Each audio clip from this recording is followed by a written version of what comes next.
Welcome to Coach Hayes Football Live. He can talk about anything from high school to the pros. This guy knows the game, so you better not be half-stepping. I can guarantee you most of the audience is going to agree with me before they agree with you. Strap in, because Coach Hayes is about to crack your cranium and fertilize your brain. Go ahead and right here, right now.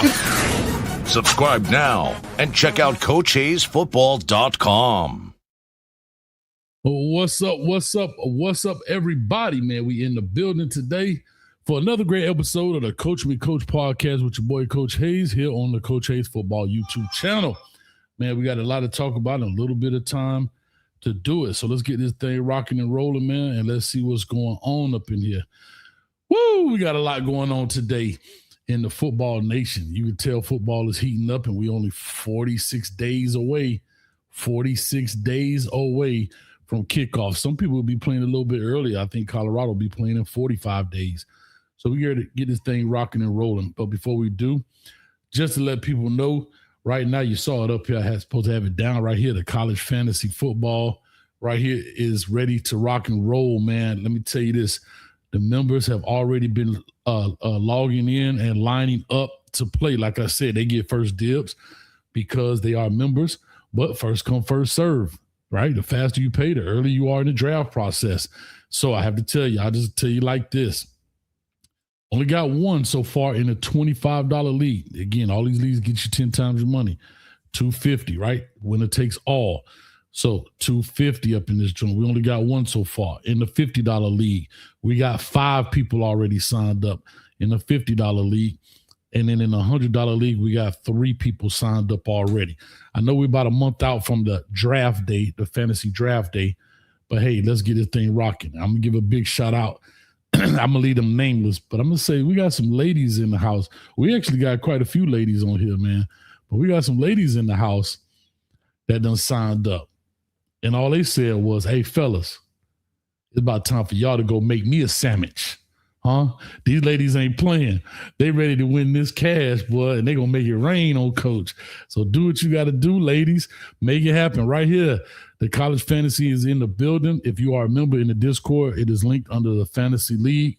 Make sure you go do that next week. Maybe, you know what, Wednesday I'll open it up because the members had plenty of time to make it happen. So Wednesday's show for the Canes, I'll open it up to everybody, throw it on Twitter and everything else, and try and see if we can get this thing locked in because we can do more than one league. We can have, 2 $100 leagues, 2 $50 like we've done in the past. So they'll be ready to rock and roll. And I'll be constantly plugging this and pushing that as we go forward. All right, man, we here to rock and roll. We got a lot to talk about. Your boy Ryan Clark, the outspoken former NFL safety, outspoken sports analyst, co-host of the Pivot podcast, has seemed to be relieved of his duties at ESPN. Now, this is kind of interesting if you want to know the truth. Oh, hold on, going too fast. All right. Now, what it is saying is, or what they are saying, is that this whole firing, of course, they're blaming it on budget cuts and all of this stuff and so forth. But the New York Post put out that it stemmed from an exchange on one of the shows. I can't remember what it's called. I forgot the name of the show. But anyway, one of his shows that he's on ESPN. And I'm going to go ahead and play it. I might get copyright for this deal. I'm not sure. If I do, I get copyright, then so be it. But I'm going to play this exchange that they're claiming this was the reason for the push. And this is apparently supposed to have had happened in September. In September 5th, I want to say. All right, so let me put this up here on the screen. Let you guys listen to it if you haven't already. And we'll definitely talk about it and see what's what. All right, here we go. This morning, are you feeling okay? You look at A.J. Brown, which is this number 1 wide receiver who got 1 target all night, and then you got CeeDee Lamb. But that's the when was the one target? That's the target. But I'm saying when was the one target? I'm saying you could have it both ways. 54 seconds left in the game on 2nd and 11. It was the one target. He runs the out route. You wake up this morning saying A.J. Brown had a better day than CeeDee Lamb. But you know what you wake up saying though? A.J. Brown's team is 1-0. Of course, right? Like that's what I get it. But the thing is this though, and we shouldn't do this on TV. And so I apologize if people think this is rude. That's the non-player. Oh, view. Stop. That's no, that CeeDee Lamb is let me tell you why. I'm not saying I'm not looking at fantasy football. Ryan, I'm not, don't belittle me like that. I could come in and say, as 3 ex-players are saying one thing and give an alternative perspective that maybe CeeDee Lamb did play well. And Peter, what I need for you to do is not get mad and let me finish for one. Okay, go on. It wasn't about you. It was going to be about me. Okay. As a player, I can't speak for CeeDee Lamb. I'm speaking for me. All right. Now, that's a lot right there. And I'm going to say this. We're in this snowflake society, right, where people get butthurt about something. And I think I don't always agree with everything that Ryan Clark says. But in this case, and I don't know why they cut that clip so short. I tried to find an extended clip of it, but I couldn't. What Ryan Clark was about to say, it's not about you not being a non-player. It's about how players view something. But he got butthurt so quickly, he interrupted. And you clearly could see Ryan's expression as he's trying to explain it. And he even kind of prefaced the whole thing by saying, let me see if I can put it back up here, by saying I shouldn't do this here. So he knew it was going to be a touchy situation, but we all been in that situation. I want you to look at his expression. Let me see if I can fast forward a little bit.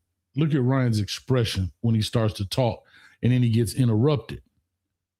Let's see if we can play it. Of course. Right, like that's what I get it. But the thing is this though, and we shouldn't do this on TV. And so I apologize if people think this is rude.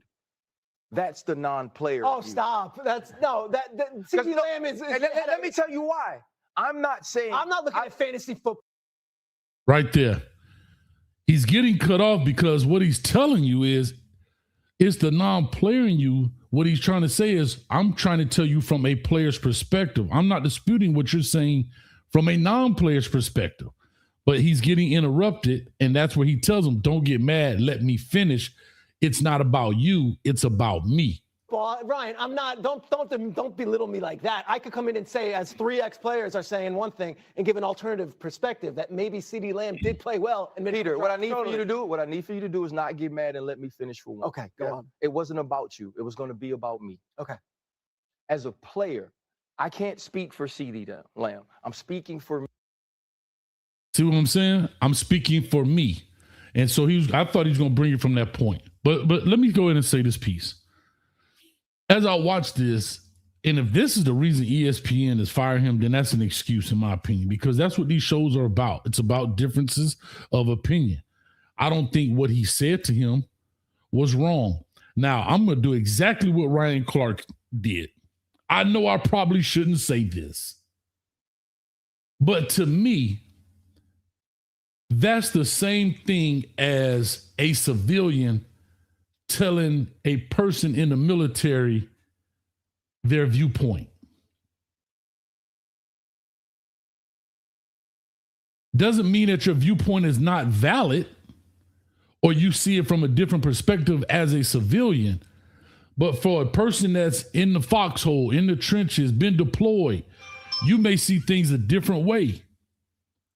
And that's all Ryan is saying. And you hear this all the time, former players, right, versus journalists, right? You hear people talk Stephen A. Smith versus basketball players or Skip Bayless versus basketball players. I think that's the problem. And I have to say this, journalists, Jason Whitlock, they feel like their industry has been infiltrated by former athletes and who have not gone through the formal training to be a sports commentator and journalist because they don't know the true technicalities of the workings, and it's kind of OJT for them, on the job training. But to me, again, no way in the world am I going to compare sports to the military being in active duty. But however, right, I'm about to contradict myself. I'm doing exactly what Ryan Clark just did. The viewpoints are totally different. What you see on this side of the fence and what you see on that side of the fence are two different vantage points. And that's the issue. But the problem is when you say, and maybe Ryan Clark should have led it different, knowing he was about to go down a slippery slope, he should have led off with, from a player's perspective, I look at it like X, Y, and Z. And then from a person who doesn't play or has not played, and you covered it from the sidelines, then I can see how you can view it 1, 2, 3. But anytime you say, you're not a player, everybody's getting a bunch. And that's the problem here. You get all these snowflake people, their feelings hurt and so forth and so on, right? And that's a real issue in this industry, right? You go for a person coaching like myself and doing all these different things and you know, being in the locker room and having conversation, coaching these kids, and then you talk to a person that may be a fan, which is fine, but their viewpoint is totally different. They don't know what's under the hood. That's kind of back to that video I did when I was talking about the Hurricanes, and I was talking about, looking under the hood. We all know that a Corvette is fast. But how many people know why that Corvette is fast? What makes that Corvette fast? There's totally different being a mechanic and being a driver. See, the driver knows it's fast. So I push that pedal and it's go time. But the mechanic knows when I push this pedal, this is working, that's working, the piston's working, the gas, the intake, all of the workings that it takes. So both vantage points have validity to them. The problem is people get butthurt because they feel like you're diminishing them. And like he said, don't downplay me like that. I believe that's what he said. Let me see if I can put this back up here. Just play his piece. Probably about to get copyright through the wazoo on this. But let me see here. AJ Brown, which is this number. When was the one I'm target? saying you could have it both ways. Watch the first thing the guy says. Seconds left in the game on 2nd and 11. It was the one target. He runs the out route. You wake up this the morning corners saying got AJ outside Brown leverage. had a better day than CeeDee Lamb. But you know what you wake up saying though? AJ Brown's team is 1-0. Of course, right? Like that's what I get it. But the thing is this though, and we shouldn't do this on TV. And so I apologize if people think this is rude. That's the non-player. Oh, view. Stop! That CeeDee Lamb is. Let me tell you why. I'm not looking at fantasy football, Ryan. I'm not. Don't belittle me like that. Ryan, don't belittle me like that. And you can see in his face that's not what he was trying to do. Didn't articulate it well. Look at him. Didn't articulate it well. But this is what happened when you talk about the Dallas Cowboys. First of all, should be talking about the Miami Hurricanes.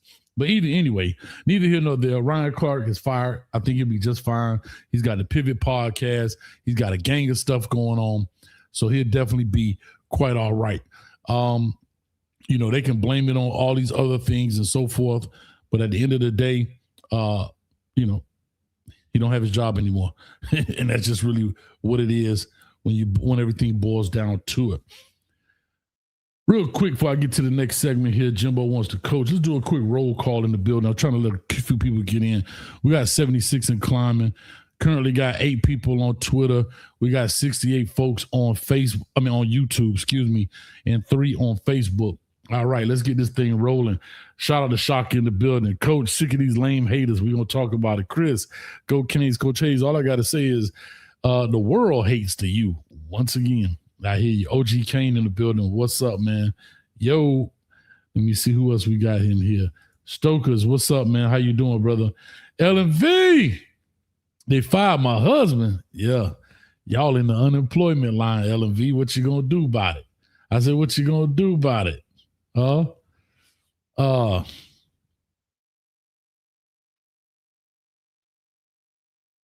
me see here.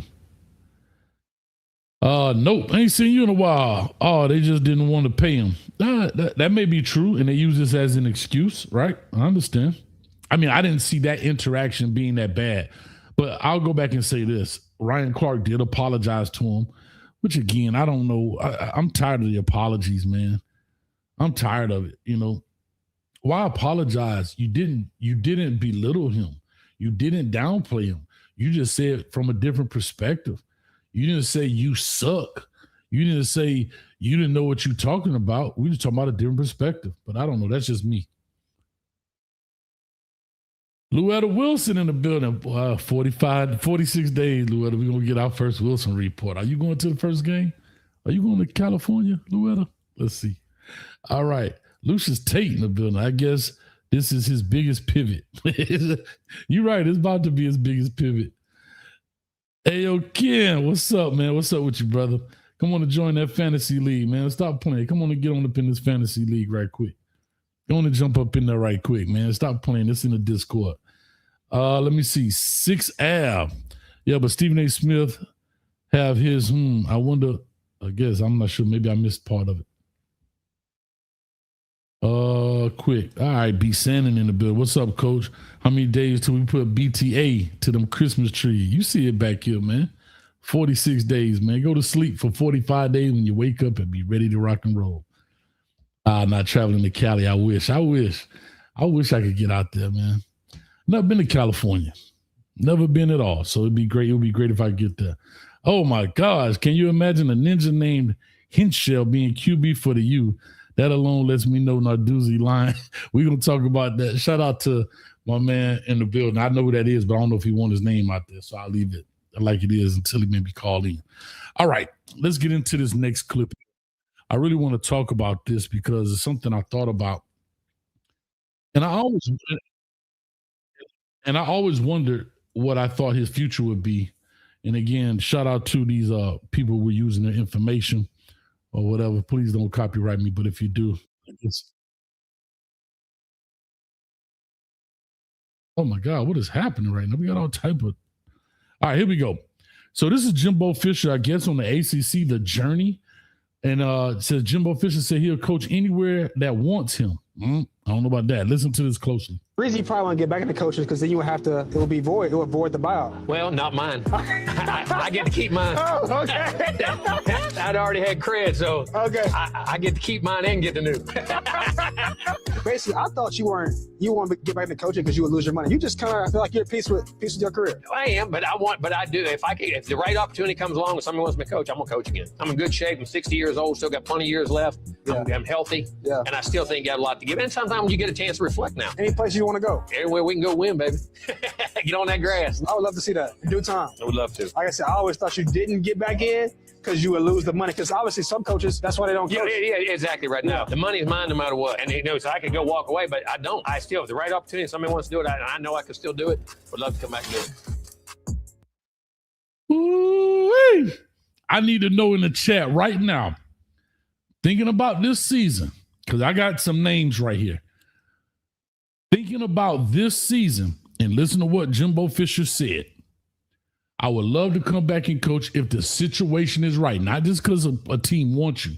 Like he ain't going to Purdue. All right. What school do you think about this season, think about coaches on the hot seat and all that good stuff. Think about it. Oh, hold on, I got a lot going on. Stop. All right. What school do you think would be a good fit for him where he said he can go win? Now, I got 3 schools up here, but it's really one in a possible like a spade's hand. And I'm going to put up here the coach's hot seat list for this year. Coach's hot seat right now, Mike Locksley at Maryland. I hate to see it. I like Mike. I've known Mike for a long time. Mike Locksley through recruiting when he was at Alabama, New Mexico State, all that kind of stuff, man. I don't know if he survives this year. He's going to have to do something phenomenal. But I do not think Maryland is a spot that Jimbo Fisher would take. Now, wait a minute now. I see y'all in the chat talking about Auburn, Florida. I mean, hold on. Let's be realistic. Auburn just hired a coach. They're not firing him this year. 99%. They're not going to fire Golish this year. Right? Florida just hired a coach. They're not going to fire him this year. So, I mean, just think about this reasonably, right? I think Florida's off the table. I think Auburn is off the table. I think those both will be ideal spots, but I don't think they're realistic spots because they just hired a coach. All right. Number 2 hot seat. I don't even know how Mike Norvell is not number 1, but number 2 they have on here is Florida State. Now, I would have said Florida State, except that bridge has been burned already. That was one of my 3 schools, but that bridge has been burned. Let me mark this off my list. Florida State is a school I think that would have been great, but he's been there and it's been burned. I don't think Kansas is a fit. I don't think Wisconsin is a fit. Arkansas State, definitely not. Baylor, no. Nebraska, I don't think so. Rutgers, not at all. Eastern Michigan, don't have a chance. And Purdue. Now, you got some schools down here a little bit further. Akron, no. Northern Illinois, definitely not. Sam Houston. North Carolina State, I don't believe so. UMass, Colorado, Mississippi State. And I'm going to bring up Mississippi State here in a second. Here's my next one with South Carolina with Shane Beamer. It's in the SEC. It hasn't been known to be one of the top premier schools in the SEC. However, I think they have the finances and the monies and all the things it takes, especially in today's climate, that he can do it. Kentucky, Chris, is another one. They just hired Will Stein. Like, they just got that guy. I don't think they're going to find. I'm talking about 2027 coach. Next year.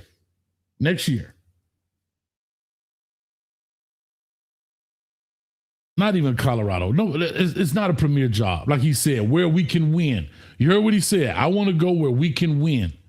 Like when he went to Florida State, that's a program that you can win. He did that. Here's my next one that's not on the hot seat list. But if he has a terrible year, I think that seat starts to scorch. I think that seat starts to get really, really hot. And that's Clemson Tigers, baby. Huh? That's the Clemson Tigers, baby. What? The Clemson Tigers. Should I slap myself now or later? Oh, God. I think if I really think if Dabo does a bad job this year, because I think last year when they went 7-6, I think Clemson went 7-6 last year. Hold on, let me make sure. I don't want to put nothing on them. I think Clemson went 7-6 last year.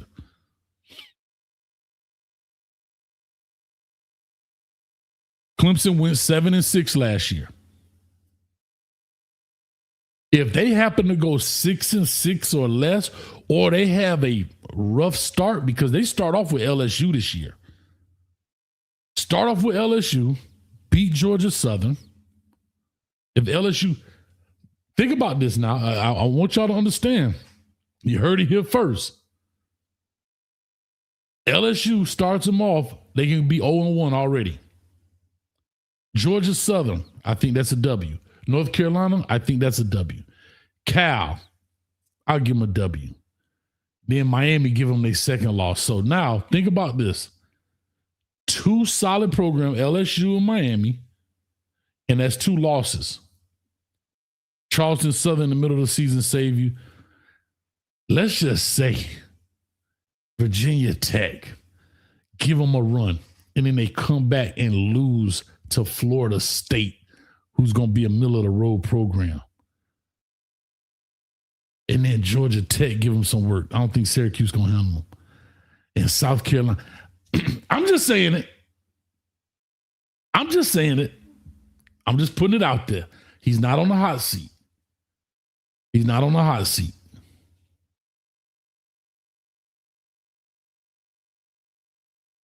Just saying.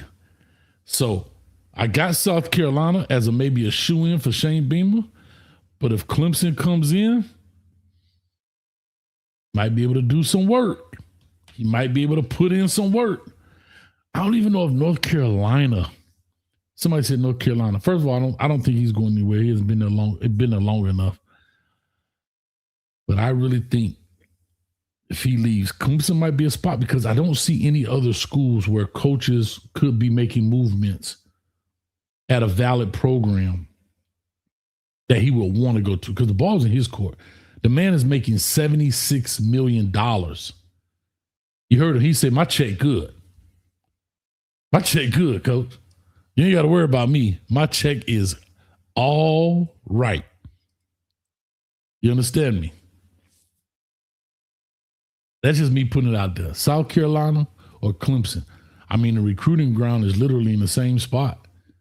Come on now. We're talking the same exact area. South Carolina, Clemson. Somebody put in the chat, how far are those schools away from each other?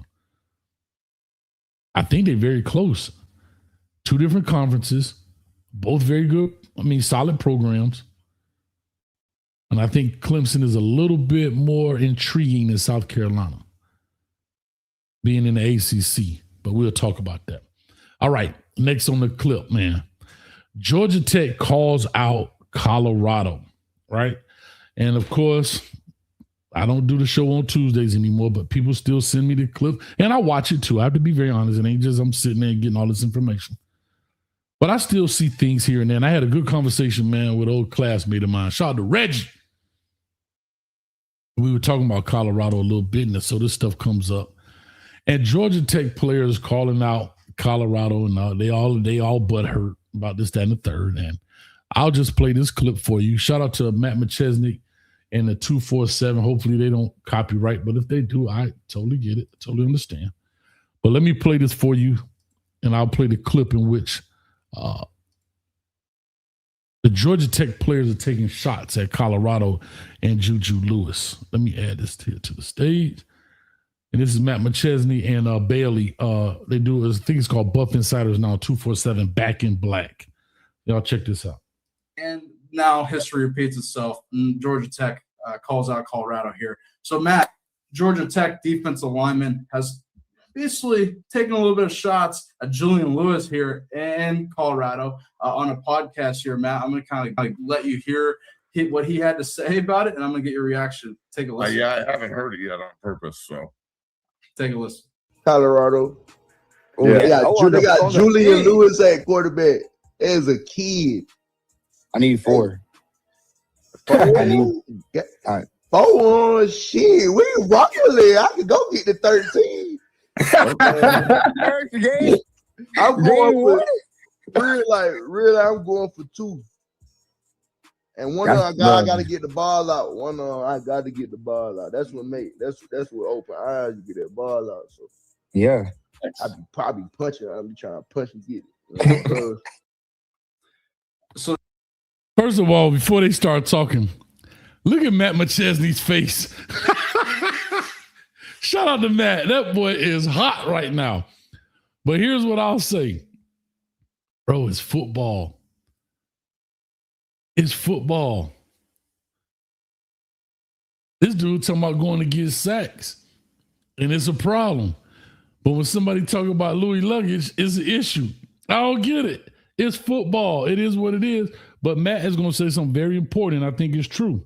Listen to what he has to say. That was Georgia Tech defensive lineman Braden Manley calling out Julian Lewis. Now, he was one of their better defensive players. He's a dude. If I'm Bo Hughley, if I'm any other Colorado offensive tackle, I hear that. That's a direct shot at you too.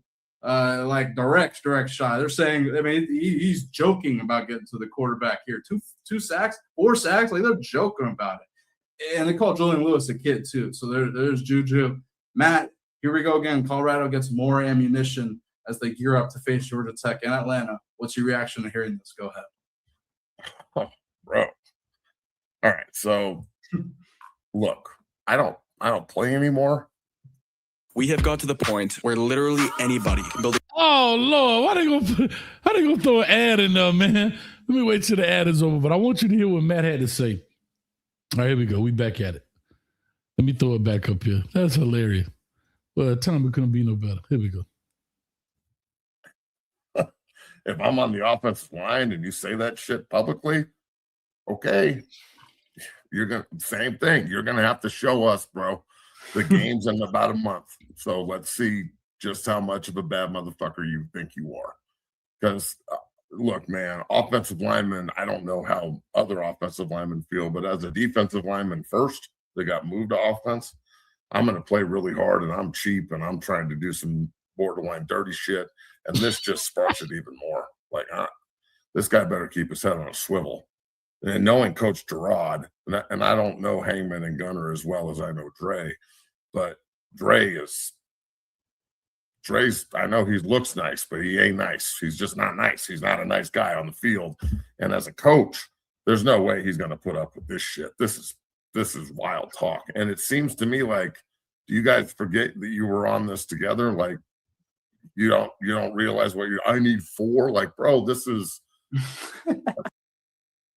all right. Shout out to Matt McChesney and I think it's 0 to 60, back in black, 247, Buffs inside. I think I covered all of the credentials.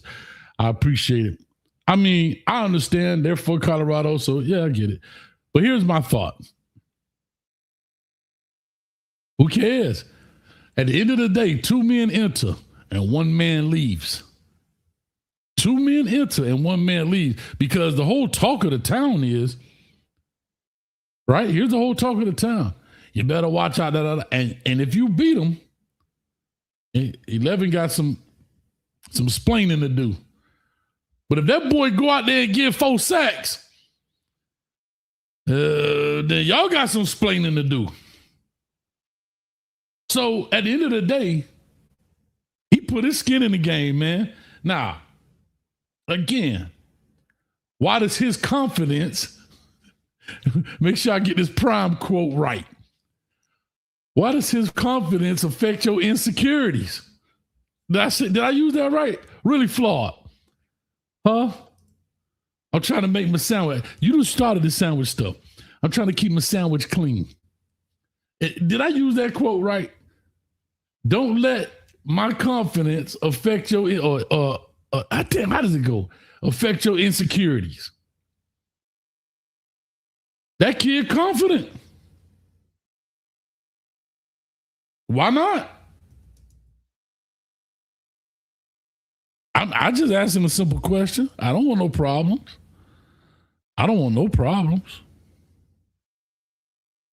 Right? Because, hold on, I just want to make sure, let's see if we're on the same page here. Because let's see what he did to have this kind of,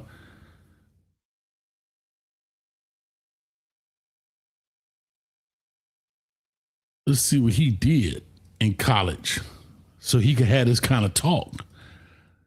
Really flawed, where you been? Offend your insecurities, thank you.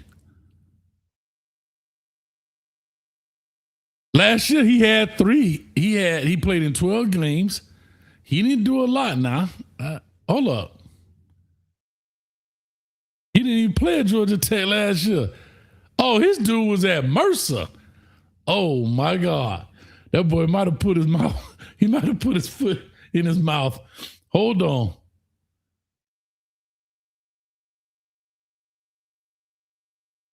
He played in 12 games. This dude right here. Oh, no. He played for them last year. So he had played in 12 games. He had 18 tackles, 11 solo, 3 tackles for loss for 20 yards, 3 sacks for 20 yards, 1 forced fumble, 5 quarterback hurries, and 1 pass breakup. Ranked tied for 3rd on the team in quarterback hurries, tied for 4th in sacks, tied for 7th in tackles for loss, and tied for 6th in forced fumbles. That's some poetic justice the way they wrote that. I like it. We recorded 3 tackles and half tackle for loss and a half sack in a win over Gardner Webb. Okay, could have left that one out.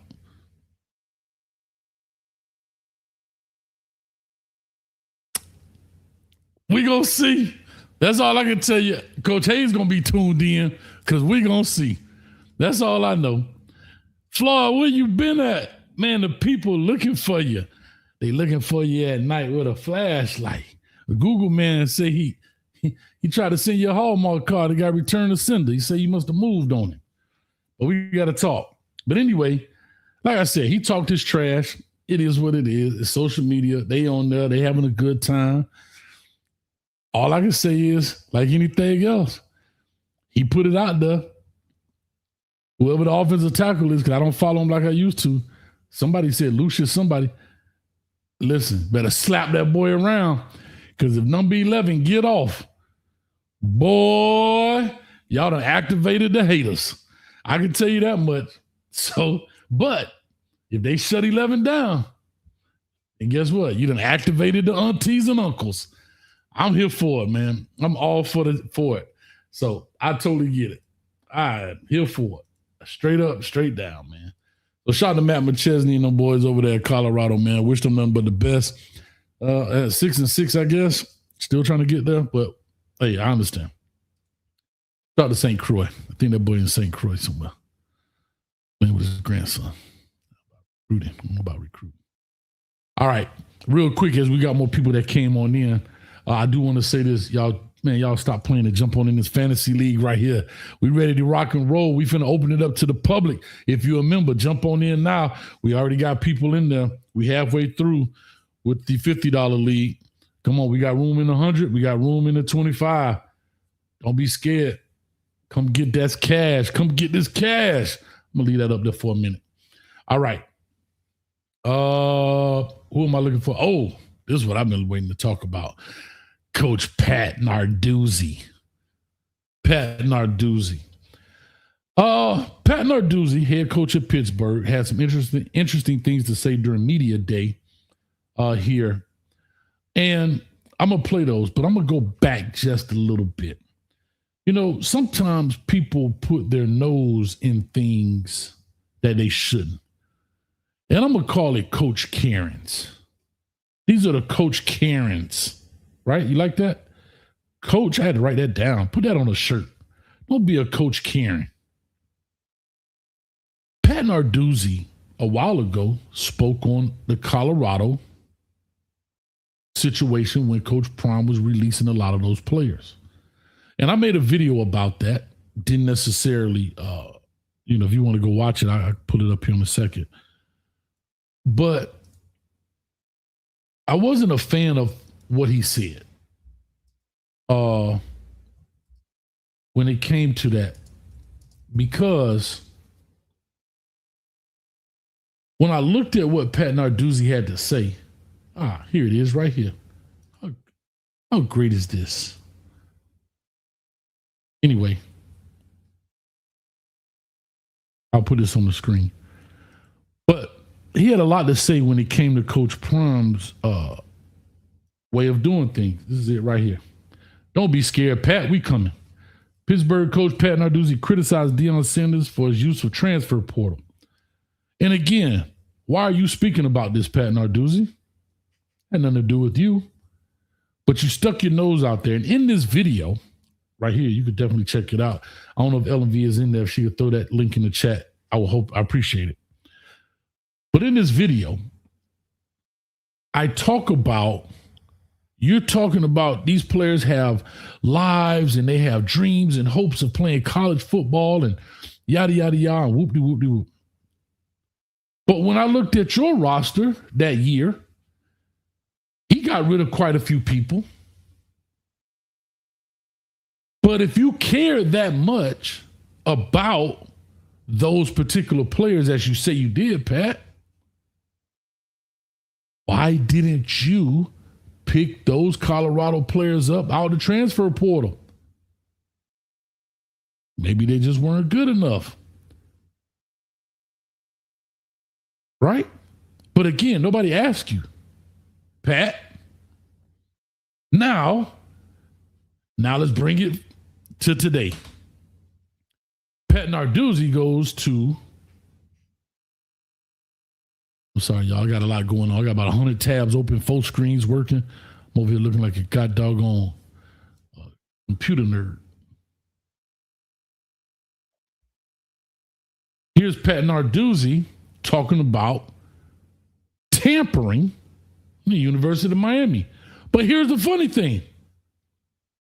Nothing happened with his team, but I'll let him explain. I'll let old Pat, Coach Karen, stick his nose in. Boy, I can't wait. I want to get me one of these coaches.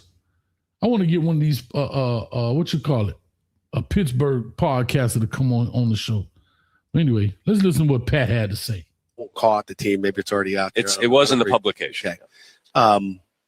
Mason came in the office and was like, Coach, something come up. I was like, you're staying here. I just said, listen, you ain't going anywhere. You're a Pitt man. You're not going anywhere. Just give me a couple of hours. We'll get this thing straightened out. And by noon that day on a Thursday, a day before the portal closed, Mason was, on Twitter saying I'm committed to stay at Pitt. So we got it done. We didn't match that crazy offer, but we got pretty darn close. And, going to give our athletic department, our chancellor, Joan Gable, and Alan Green credit for finding a way to keep Mason here because we couldn't lose him. Your quarterback is so critical. But, that's a 15-day portal window. So on the 14th day, that happened. I'm sorry for interrupting, but I got to say this. Pat, did you just admit that Mason Henshall, or however you say his name, I hate messing up names. I'm not trying to be funny. Henshire, whatever his name, Mason, your quarterback got more money out of you. Now, he may not have gotten what he says Miami was going to give him. But guess what? You up that cash, homeboy, didn't you? See, you up that cash, didn't you, Pat? Huh? You say you're a Pitt man. You ain't going nowhere. You had to thank the chancellor of the university. Yeah, fall in line, Pat. Fall in line. Happens. Okay. The very next day, matter of fact, I'm in communication with Manny Diaz that afternoon saying, you better watch out because they're coming for yours too. And bang, lo and behold, it happened. And with that being said, I'll talk about change. Last year we had 2 portal windows. This year was just one in January. We need to get that window closed down as coaches we're working going from 15 to 14. If it went from 15 to 10, we want a 10-day portal window, which is something the AFCA is and Craig Bowles is working hard on. We got to get a 10-day window, which would eliminate that. I don't think there's anybody in the country who talks about tampering more than, coaches in the country, but the tampering has got to end, especially in conference. Tampering has got to end, but one way of eliminating it, the longer the portal's open, the more tampering is going to happen. It's going to get worse near the end. So if the shorter window we give these other coaches and GMs and people in those recruiting offices to tamper with your kids, the better off we are. Oh, man, I didn't put the screen back up, but y'all heard it. My bad. I'm sitting here thinking I'm off screen. But y'all heard it. You heard the foolery coming out of his mouth. Here's what I'll say, Pat. It ain't tricking if you got it. It ain't tricking if you got it.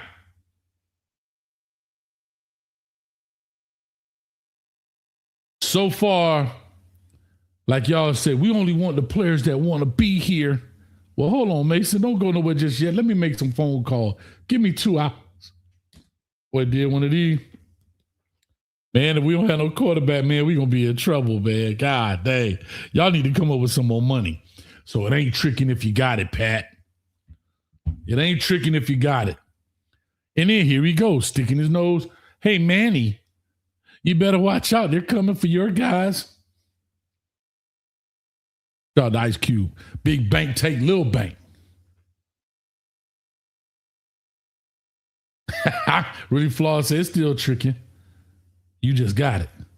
Okay. Guilty as charged. I'm guilty as charged. All I can tell you is you better do something about it.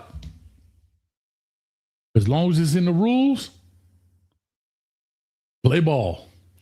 See, the problem is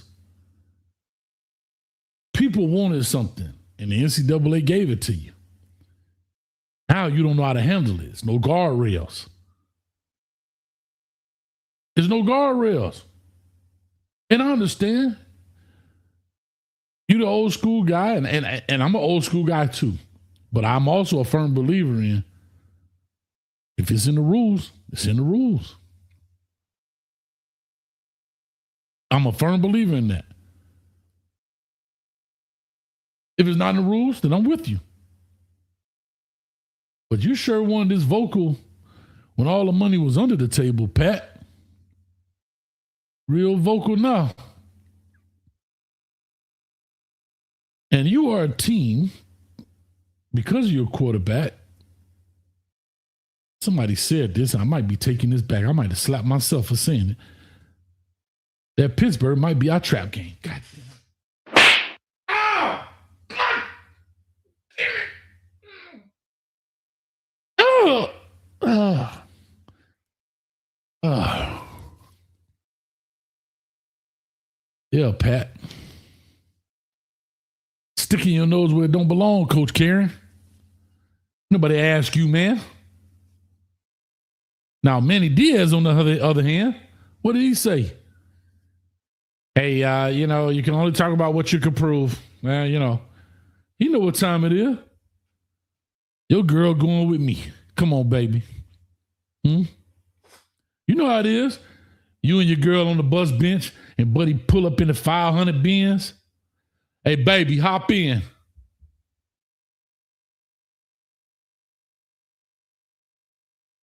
I'm going with him. Come on. You sitting there looking like a real sucker. Let's go. Now, I will say this. Shout out to Biggs for the $4.99. Coach, what the F is he talking about? Can't you tamper on day 9 just like you can on day 14? He just yapped. Hey, see? Thank you. I'm playing within the rules. Don't give me 15 days. See, nothing he said we did was illegal. We didn't tamper. We just answered the phone. Yeah, can I speak to Coach Cristobal, please? Who this? This Darian Mensah. This ain't no Darian Mensah. If this Darian Mensah, let me hear you say,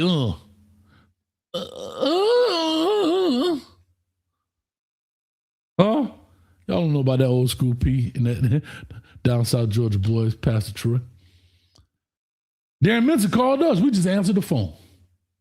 That's all. They ain't tricking if you got it. According to Really Flawed, it's still tricking. You just got it.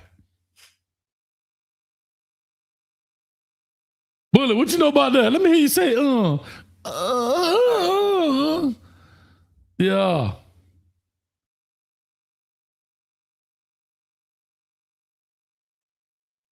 Shaw, Kim, what's up? You a down South Georgia boy? You a DSGB? But you looking real spiffy on that avatar, boy. You looking clean, boy. Cleaner than the Board of Health. I like it, man. Keep going. So that was back to my point. Now, part 2 of Pat Narduzzi and his buffoonery. It's something about the guy I don't like. I never met him. I know some people that work for him. They say he's a cool cat, whatever.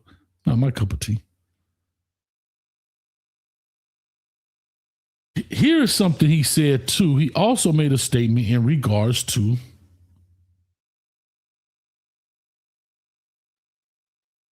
the ACC being better than the Big Ten. Now, I know all McCain fans out there. Relax, but just listen.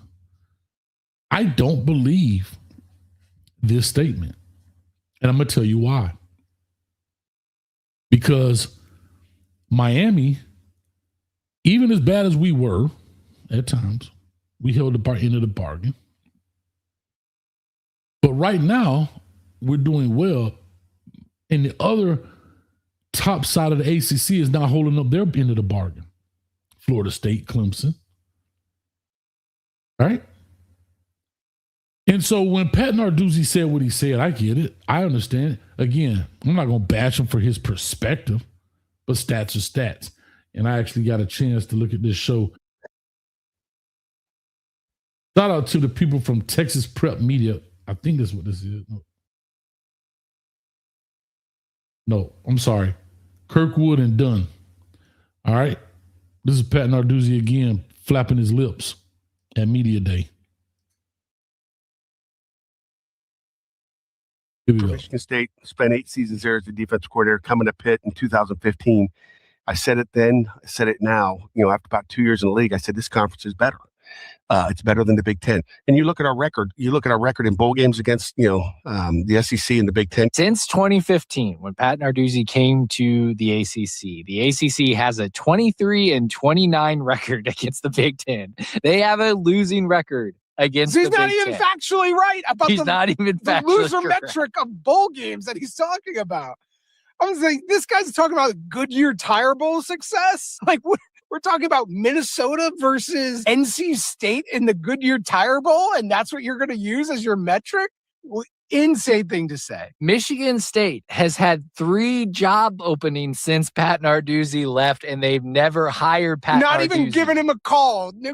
He couldn't get a coach flight reimbursed from Pittsburgh to Lansing if he wanted to right now. What a joke. Shout out to Kirkwood and Dunn. Never heard of those guys, but man, great stuff. They put it out there. I'm not necessarily a fan of the Indiana stuff, but I get it. Not mad at you. So again, there's Coach Karen Narduzzi putting his foot in his mouth. And I understand he's trying to big up the conference. Some people, you guys won't agree with me. You disagree with it, the whole 9 yards. I totally get it. I totally understand it. But I still think the Big Ten overall is stronger than the ACC right now. It's not because Miami didn't hold up their end of the bargain. The other schools are not holding up their end. Just calling it what it is. I've said this before. We got one of the easiest schedules. Why? People are not holding up their end of the bargain. It is what it is. It is what it is. And so I guess my whole point to this is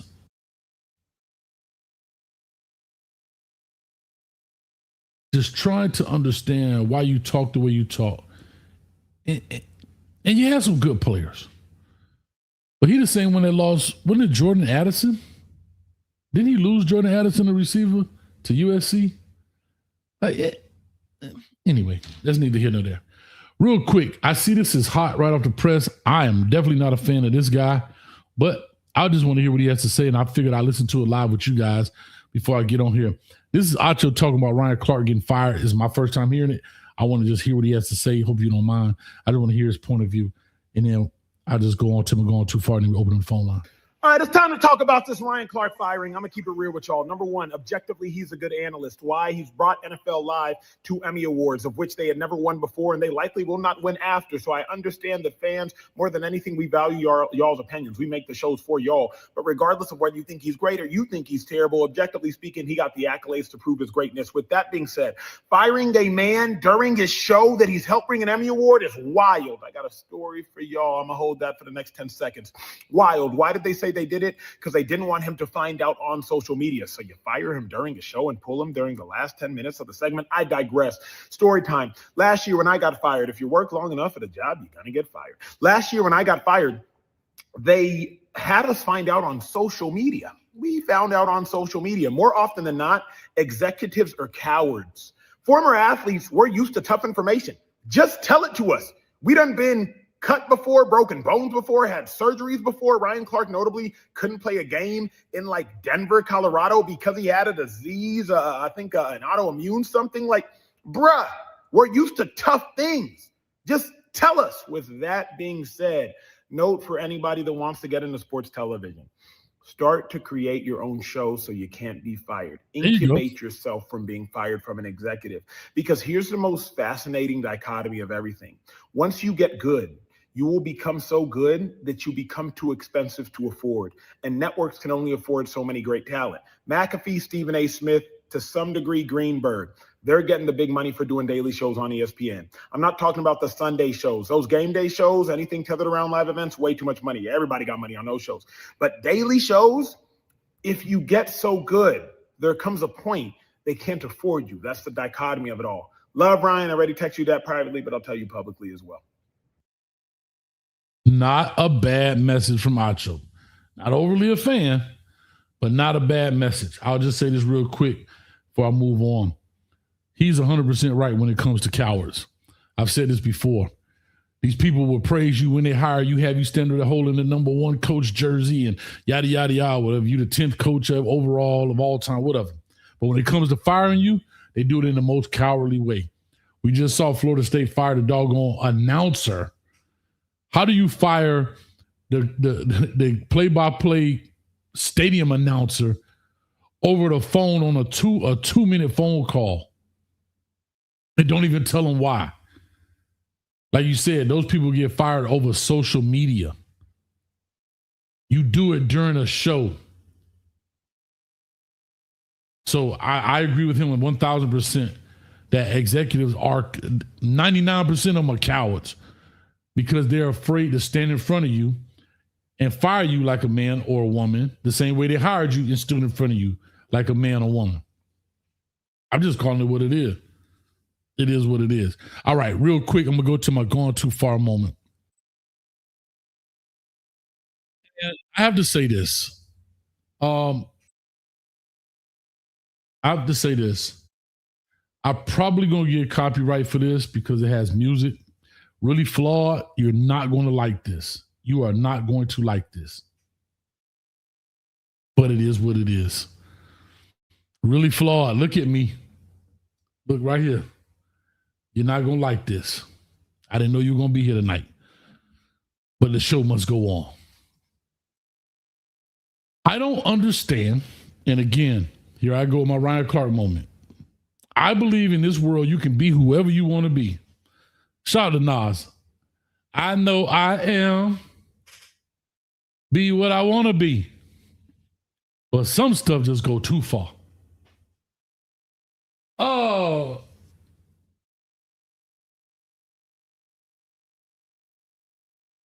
I saw this a while back with Texas, but I'm using this to bring this up, to get an understanding. Maybe you can help me, Flawed. There's a video clip that goes viral with these football players for their social media TikTok antics. I don't understand it. I don't know why it's what it is, and maybe it's part of the system. I'll put it that way. Right? Why I got to be careful with my words, I don't know. Maybe Acho just said it. Insulate myself, create my own. But what in the F? This is Texas now. This is going to bring me to my next piece. Y'all watch this. And I know these niggas mad as fuck. Bitch, I'm in a trap with T and we throw it up. 4-4 while my nigga throw it up. And bitch, I'm out to good sense, I might just throw it up. Okay. I don't want to play that twice. If you want to see it, go rewind the tape.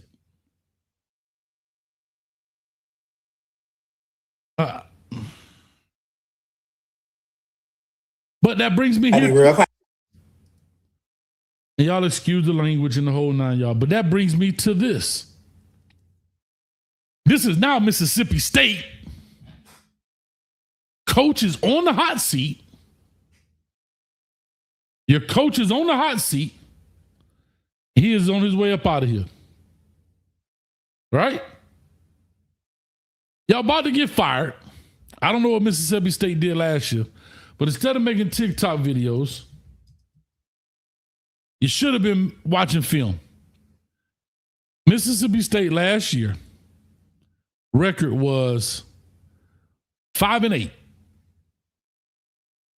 The year before that, they were 2-10. The year before that, they were 5-7. The year before that, 9-4. Maybe this is the decline. I don't know.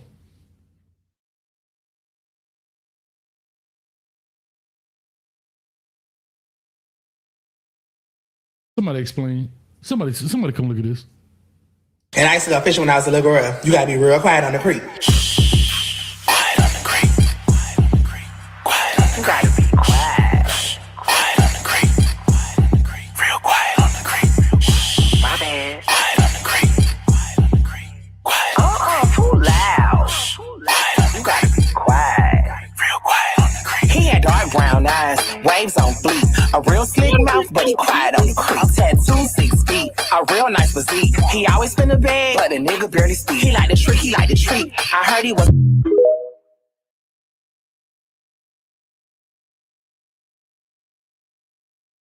My problem is, this is my first problem right here.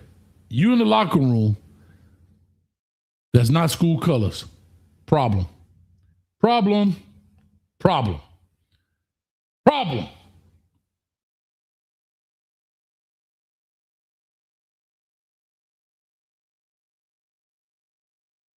Problem. Again, whatever lifestyle you choose, I get it. We in football locker rooms. What I'm not understanding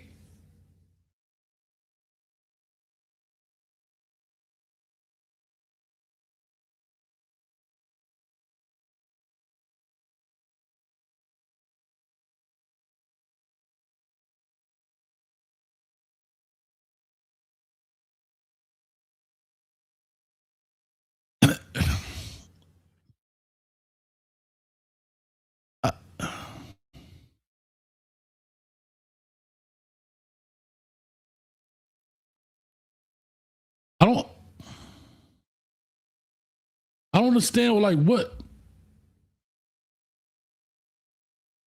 Like maybe this is what we're accustomed to.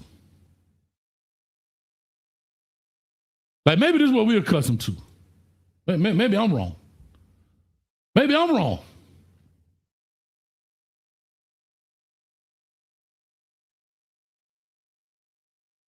I'm getting copyright strike. I know it. But this is what I'm accustomed to. Then we're going to open up the phone line. 862-799-9956.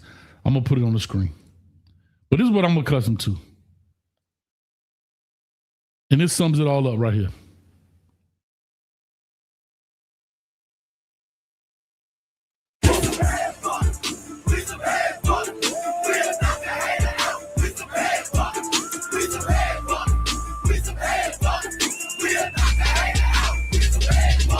Versus 2023.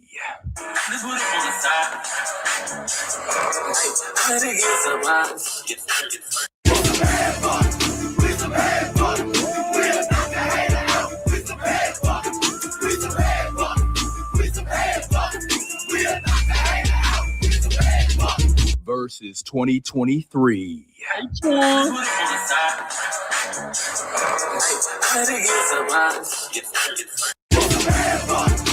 Get that crap out of here, man. I don't know what to do. We some head busters, man. Now y'all some head busters. I don't get it. Back in the day, we were some head busters. Now y'all some head busters. I don't get it. I don't know how to hog tie nobody. Oh. Y'all killing me with this, man. We fight for our life for this sport. And we pause. Oh. Ah. Y'all join the fantasy. Join the fantasy league. Man, what is going on? Really flawed. I need you to call in and explain. Hey, Twan.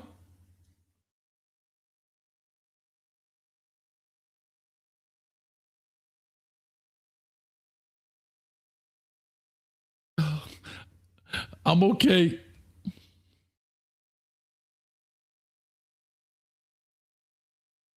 Back in the days when I was young, I'm not a kid anymore. But some days I sit and wish I was a kid again. All right, I'm going to Shock on the line. Shock, talk to us. Right over the fantasy sign. 862-799-9956. Just talk about anything, man. Oh, okay. Man, I don't even want to argue with you. That last stuff you played too hard, man.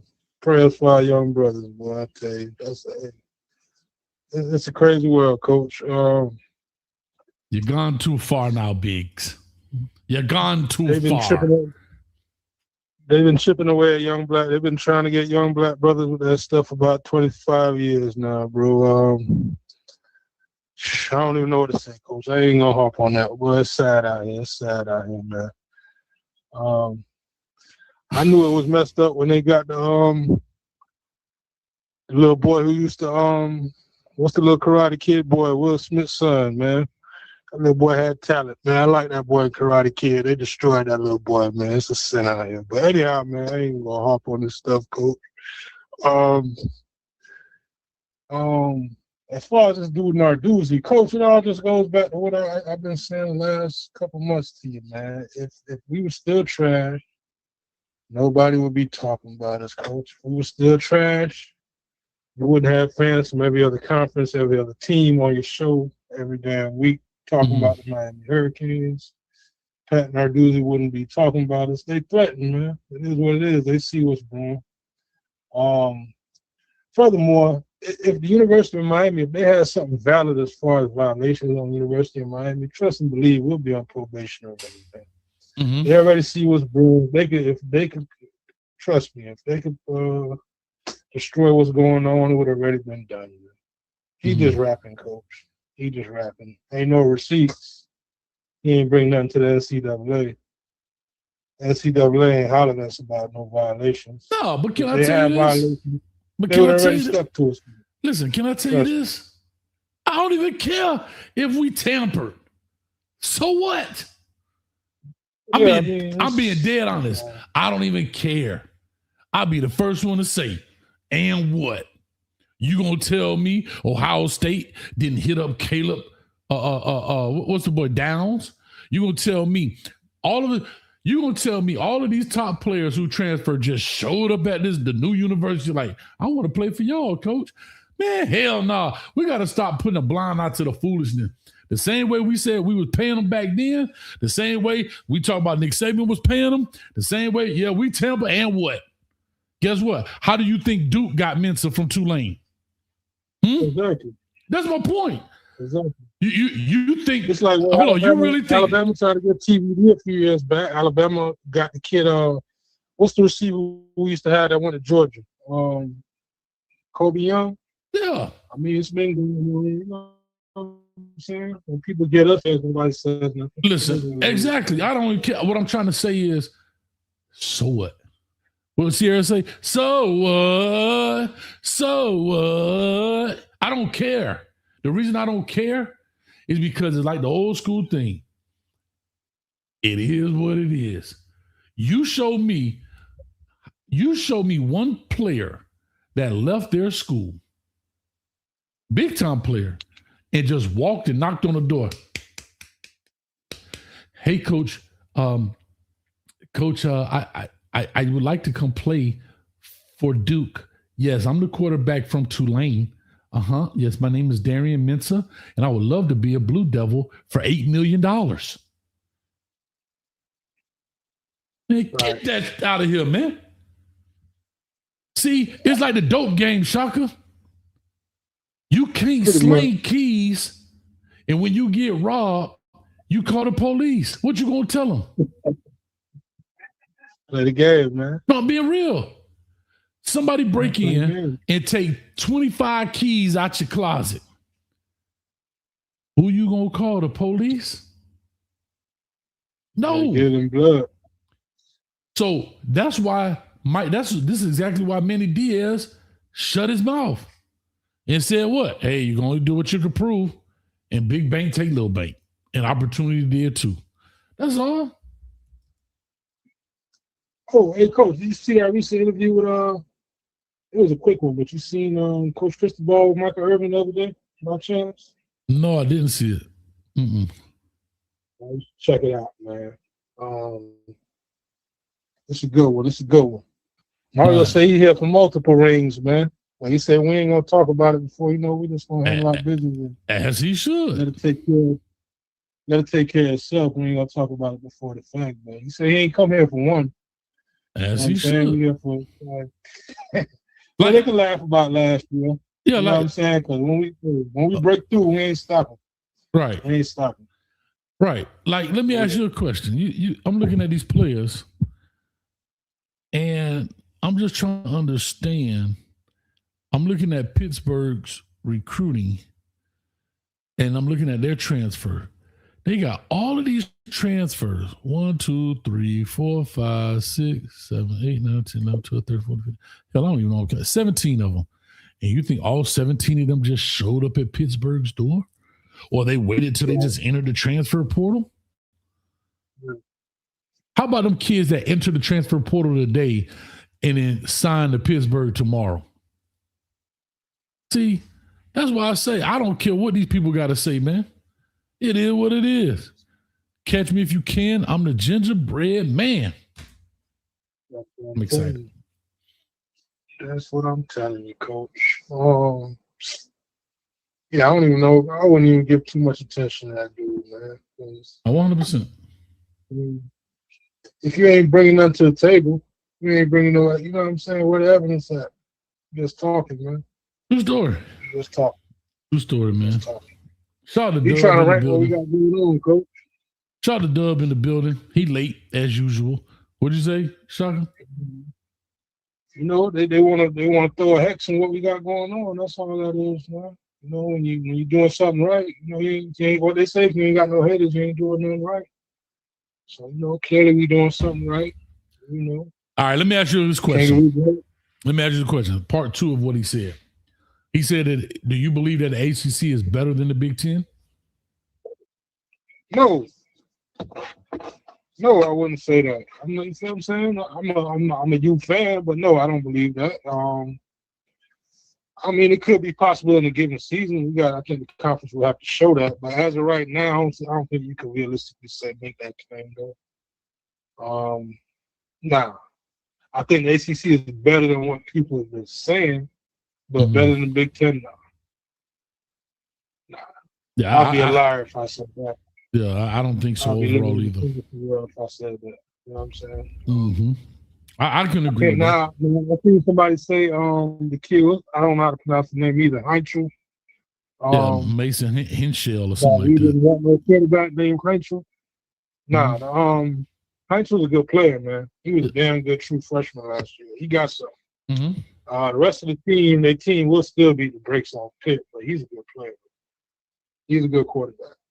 I ain't gonna sit here and call him sorry when he's not sorry. The man ain't sorry. No, for sure. He's a good quarterback. Quick question.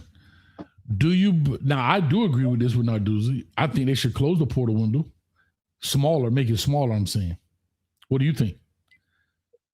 Yeah, I can go with that. Yeah. I can go with I agree. I'm cool with 10 days. 10 days is not long. You know what I mean? 10 days is a long time. I mean, that's enough. I think 10 days is enough time because I'm going to tell you what it's really going to be. Believe this or not, 10 days is going to actually create more tampering in my book. You want to know why? Go ahead. 10 days, Pat Narduzzi's 10 days creates more tampering in my book for one particular reason. Because I don't have a lot of time to get my ducks in a row. Now, you can clip that. I don't have time to get my ducks in a row. If I only got 10 days, I can't wait for a guy that might jump in the portal in day 5 or day 6 or day 7. Yeah. If I'm looking for, think about it. When you have a short amount of time to, first of all, locate talent, evaluate talent, vet that talent, have that conversation with that shorty, that's not a lot of time. So what are you doing? You're going to start that process a lot earlier on the back end. You see what I'm saying? So you're going to have people saying, hey, do you think Shaka's interested in jumping in the portal? Hey, coach, I'm about 95% sure he's ready. Okay, then you'll start your evaluation process. See what I'm saying? Yeah. Then you're going to start all that. Because 10 days is not a big window. Not at all. Yeah. Before I go, Coach, I got something for you. Talk to me. I wanted to pick your brain about something. Have you ever seen the podcast about the U called Kane's Insight? Just out of curiosity. Yeah, Kane's Insight. Yeah, with D Money. Mm-hmm. Okay, I've seen it before. Mm-hmm. You know that, right? It was a dude named Peter. I forgot Pete's last name that was on there with him. He replaced the dude Pete with Amar Richards. I used to play for us about 10 years or so. I know Amar. Mm-hmm. Okay, the reason I bring it up the dude Pete, a couple times I went on there, I kind of like somewhat clashed with him because he was on his better than Cam Ward stuff. We kind of debated on that, but in my opinion, Peter Ariz, that's it. Thank you, Ben Marcus. I didn't think, in my humble opinion, I didn't think he really had a lot of football insight, but he got a new show, and I was telling Mello, Cage Chronicles, he's actually pretty good when it comes to like crunching numbers and the business side of the game. He knows a lot about like the AD side and the business of the university and the business of college football. Right. He had an episode recently. What I wanted to ask you, long story short, he was saying, people saying college football is turning into the NFL because of NIL. And he actually put a parallel up showing that it was closer to international, what they call global football, soccer. So like club soccer, like Manchester United, Real Madrid, all those teams, those international teams, those club teams, right? There's 5 major components that kind of drive international soccer. 3 of those 5 have commonalities with college football, the way it's set up right now. Okay. Now what he was saying that was interesting. He was talking about like setting it up where, for example, and there's other things too, but you can check it out for yourself. But one of the things, for example, I thought was interesting, he brought up in the case of a kid like Darion Coleman, for example, right? So in international soccer, for example, you got like your Barcelona or your Real Madrids, but then there's club teams, kind of like how you got Power Fives, and then you got the G5 teams, right? So you got, I get you, what you call the major league teams and whatever, for lack of a better term, whatever, the subpar teams. Okay. So he was saying, for example, in the case of like a Darion Coleman, a kid like that who pretty much liable to, or if you want to use Luke Nickel as an example, a kid who pretty much going to be a backup while somebody like Mensa is here, for example, right? Okay. To have it where you'd have a parent school, which in this case would be the U, what they call a loaner school. So say, for example, it would have to be somewhere that's close in proximity to where the kid plays. So, for example, he brought up, let's say you send Darion Coleman on loan to FIU for a year. I know. So basically what you're trying to say is like the minor leagues, right? You're trying to say like a minor league, major league baseball. The way he had it set up was pretty interesting because let's say now that kid gets the benefit of starting 10, 12 games, the experience of starting at FIU, right? Now the loaner school, which in this case would be retains the right, if they need to, like, let's say, God forbid, your starter gets hurt, you feel like you need him. The loaner school retains the right to call back the player anytime they want.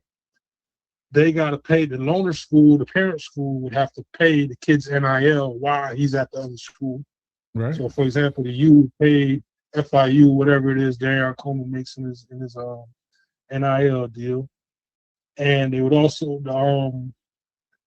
like FIU in that case would get, I believe he used the example like somewhere between 75 and 100 grand a year for development, quote unquote.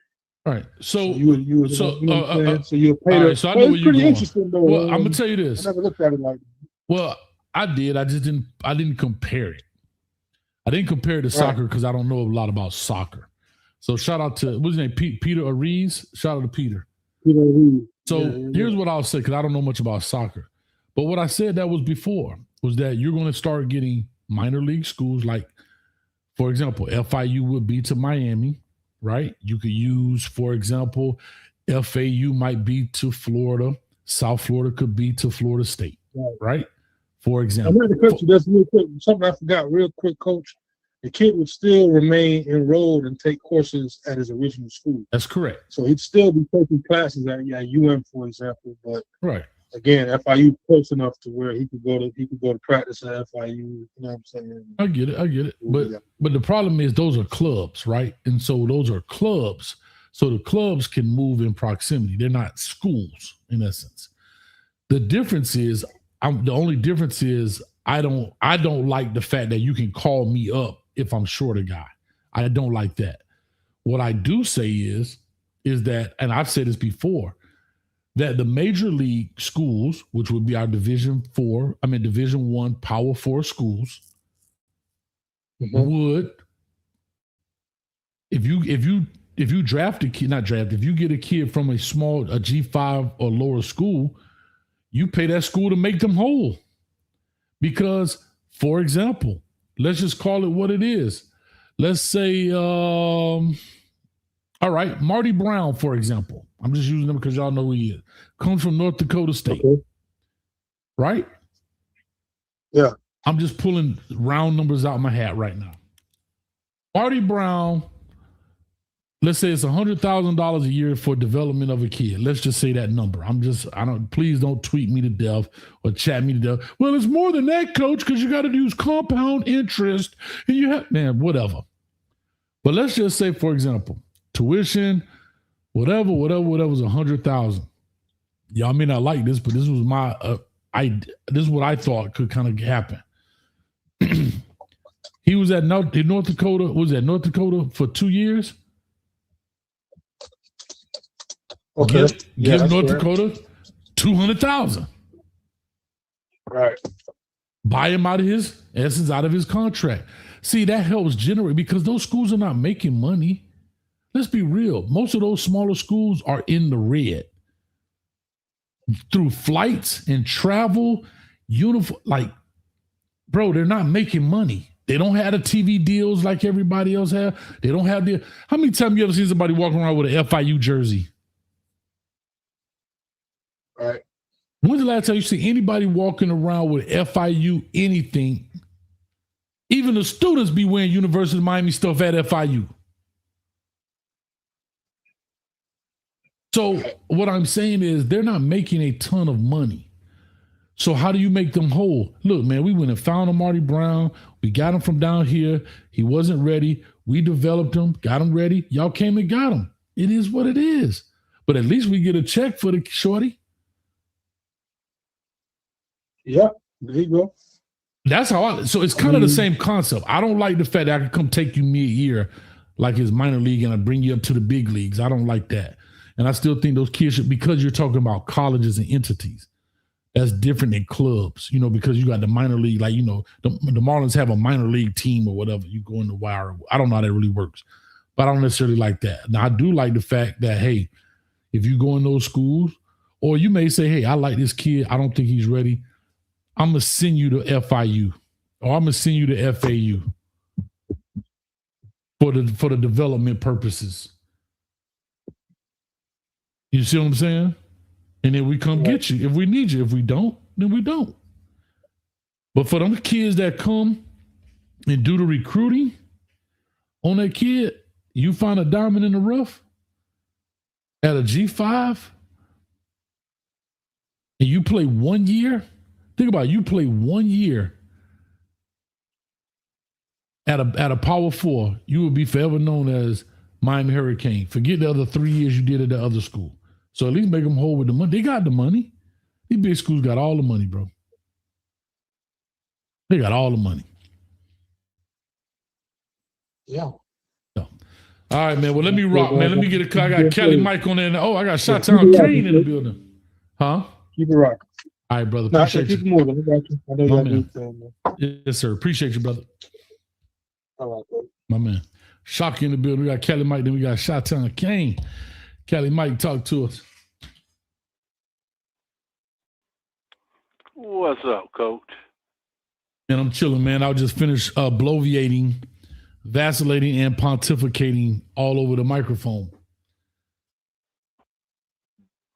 Coach, first of all, Pat Narduzzi said in the press conference in front of Mike about Notre Dame, he don't even care if they lost by 100. It's not a conference game. Just last year. Right. Well, I don't respect nothing you come out your mouth. First of all, he come on, man. You a football coach. You saying that about your team. Then on top of that, Coach, come on, man. Every time Miami recruited a quarterback last year, they put out that we went after Ty Simpson and we were supposed to gonna give him $6 million not to turn pro. We every quarterback, but ain't nothing come out about Heisel. I believe finessed Pat Narduzzi. I don't think nobody came after him at all. And he know Miami ain't gonna say nothing. But what reason would Miami have to even answer you? Pitt, you nobody. Why I gotta even? Come on, it's like Jay-Z talking to the secretary. You know, that ain't happening. Right. You know, whatever you say, you just trying to get some attention. That man finessed Pittsburgh. That's all that happened. And man, he probably stop. He probably called Miami. That no dang Clemson, coach, stop it. Huh? They finessed him, coach. He flat out finessed him. But coach, would you please stop? These people ain't won a road game in 2 years or ain't beating no Clemson. Stop that. Who? Oh, Florida State. I mean, I like your Florida State. You stop that. Them people ain't beating no Clemson. Clemson gonna be down. They said, but they ain't gonna be out. Florida State is out. Okay. Okay. And Norvell, hell, I wish he would beat Clemson. That'll save his job, but he ain't beating Clemson, and Clemson ain't gonna fire your boy after next year. Now I don't think he's ever had a losing season, so 6-6 ain't gonna get. I think he would damn near have to pull a 2-10. I had to pull something like that for them to fire. And I don't even know if they would fire him because they got the 2 championship rings, and they, you know. Man, look here. I think he good for at least one more year after this. I think he good, coach. I mean, he might be. I was just saying that listen. He might be. I'm not saying. I was just simply saying that if I had to pick a school, I'm thinking of a school that he could go to, that Jimbo would go to. That we're talking about a realistic situation. And I said it's a long shot on Clemson. Don't get me wrong, but I was just saying that situation may not be a bad fit for him. I don't see him going to Rutgers with Greg Schiano. I don't see Maryland. Well, I don't see none of that. Right, that's what I'm saying. So the only schools I could see Coach, that was on the hot list was South Carolina. Where I think you're wrong is this. Where I think you're wrong, Coach. I think if Florida State bring in a new AD, I think they'll bring them back. Man, Florida State's struggling, Coach. They can't sell tickets. They might. I was listening That's to a good call, how Coach. they said that they playing the SMU game on Labor Day. They're the only game on. They said the tickets at midfield is $57. And they just put a bunch of money in their stadium, didn't they? No ticket. Yeah, that's what I'm saying. So I could see them if they get a new AD. I think Jimbo is in the driver's seat. I don't like he got his bread. He like you said, he gonna pick and choose where he want to go. Florida State, if they get a good coach, he could recruit there. I think they would take him back. Now, will he go back? I don't know, but I think they would. But South Carolina, that's a tough one. He might be able. But here's what I'm gonna tell you. If Clemson, hold on, they got a new AD at Florida State. Jimbo left in 2017, right? Florida State has a new athletic director that came in 2021 from Central Michigan. Okay, I'm just giving you because you brought up a very good point. I still don't think it works because I think there's a lot of bad blood. I don't know about the boosters and the donors that are still around, but from the athletic director standpoint, there has been a change of the guard. I'm just saying this guy came in 21 till now.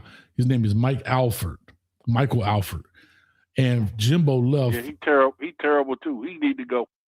Yeah, and Jimbo left in 2017. He need to go too. Damn, Jimbo was there 10 years. I didn't realize he was there. I mean, not the head coach, but he was with Bobby in 07. Yeah. Wow. Yeah, he would. That's why I think, Coach, I think they'll bring him back. I really think. Now, I think it's up to him whether he want to go or not. But I think you $437 million in the hole. I think you can get him at a little. I think he may take a little bit less just because he got that $7.6 million. He getting that from Texas A&M. I think he wants another chance to prove himself because remember when he had that number 1 class at Texas A&M and they crapped the bed, it didn't happen. Yeah. Man, I think Florida State would give him the opportunity to right some of his wrongs. I mean, as far as coaching, you know, he crapped the bed at Texas A&M. The only thing I'll say, I could see that. Listen, here's the only thing that I will say. And y'all correct me in the chat. Like I said, I don't know everything. I don't know how many coaches have been successful going back. I'm talking about the major college football level, going back to a school in which they left. We see right now, we see Rich Rod struggling, right, at West Virginia. Who went back to this school? It's another coach out there that went back. Who was it? Oh, Scott Frost at UCF went back for a second stint. Yeah. That's the only thing that I think I would question. And the only reason I say that, because there's still people around that building that you affected some kind of way, and they already know how you work. The new car smell is already worn off, even though you're the new car. So that'd be you got a great idea now. I didn't even think about the AD, but I don't know if that will work. I don't know. Coach, you think about it this way. We know he can recruit. You know that he got history. For all that bad, he won you a championship, okay? He won your last championship. You need to straighten out. You need to get some way to get hope to get kids to even look at you again. 4 and 5 stars ain't looking at you right now. You bring back a guy, he got a national championship as a head coach under his belt at your school. You got to get kids interested to even look your way, the top guys. I mean, Florida State losing kids to Wisconsin right now. Wisconsin is on the hot seat. But Mike, I'll just say this. But Mike, but quickly, bad. I know. But Mike, see, you're thinking, and I understand why, but you're thinking of only the football aspect. Think about this. Most coaches fail, right? Not because of what's happening on the football field or in the football facility. It's what's happening between the football facility and the administration building, or the donors, or it's usually a personality conflict.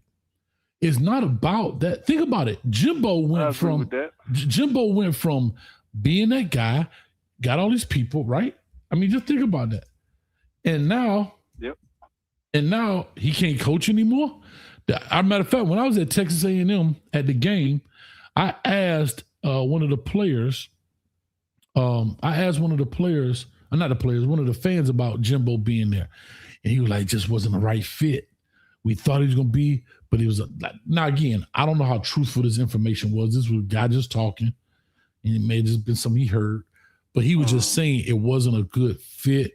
They had a lot of back and forth, and it was a lot of push and pull in there. And I think that's the same thing happened. I don't think Jimbo's easy to work with and for, right? I think he has a lot of. I heard that, but Coach, one of the reasons he left Florida State was he asked them to upgrade the facilities, and they wouldn't. Correct. You do know that's one of the reasons he left. That's correct. Now, all that stuff has been upgraded since he left. So my thinking is, you did what he asked you this about 11 years ago. He asked you to upgrade the facilities. They wouldn't do it.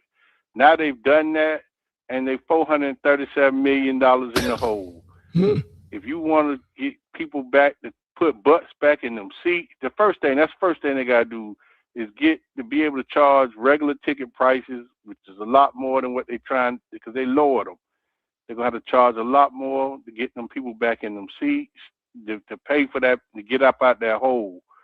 And I just think that, now, me personally, I could care less if they get Charlie Strong Jr. It don't make me no difference who coach them, because they losers anyway. But if anybody can help them, it would be him. Because, I mean, who you see out there, Coach, you got to think they got to do some serious rehabbing over there as far as the brand. You in the ACC, which is considered the third worst Power 4 conference.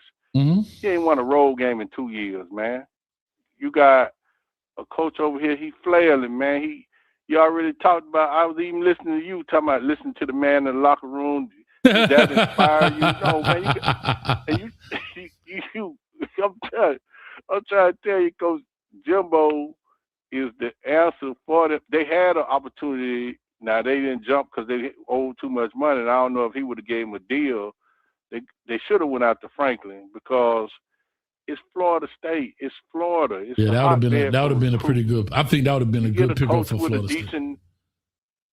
Yeah, that'd been a great name. That's what I'm saying. But I don't know if he would have gave him a hometown discount. Jimbo want to get back into coaching, Man, but I wouldn't get no discount. Man, I ain't giving giving. recruit. Man, I don't care about nothing. I ain't giving them no discount. Y'all fired me. Listen to this. Listen to him. But Coach, man, y'all gotta stop. Think about it. But I don't. Coach, he went back in at the right opportunity. So what? I'm gonna get back in, but my thing is. I see what you're saying. Yeah, I see what you're saying. Hell no.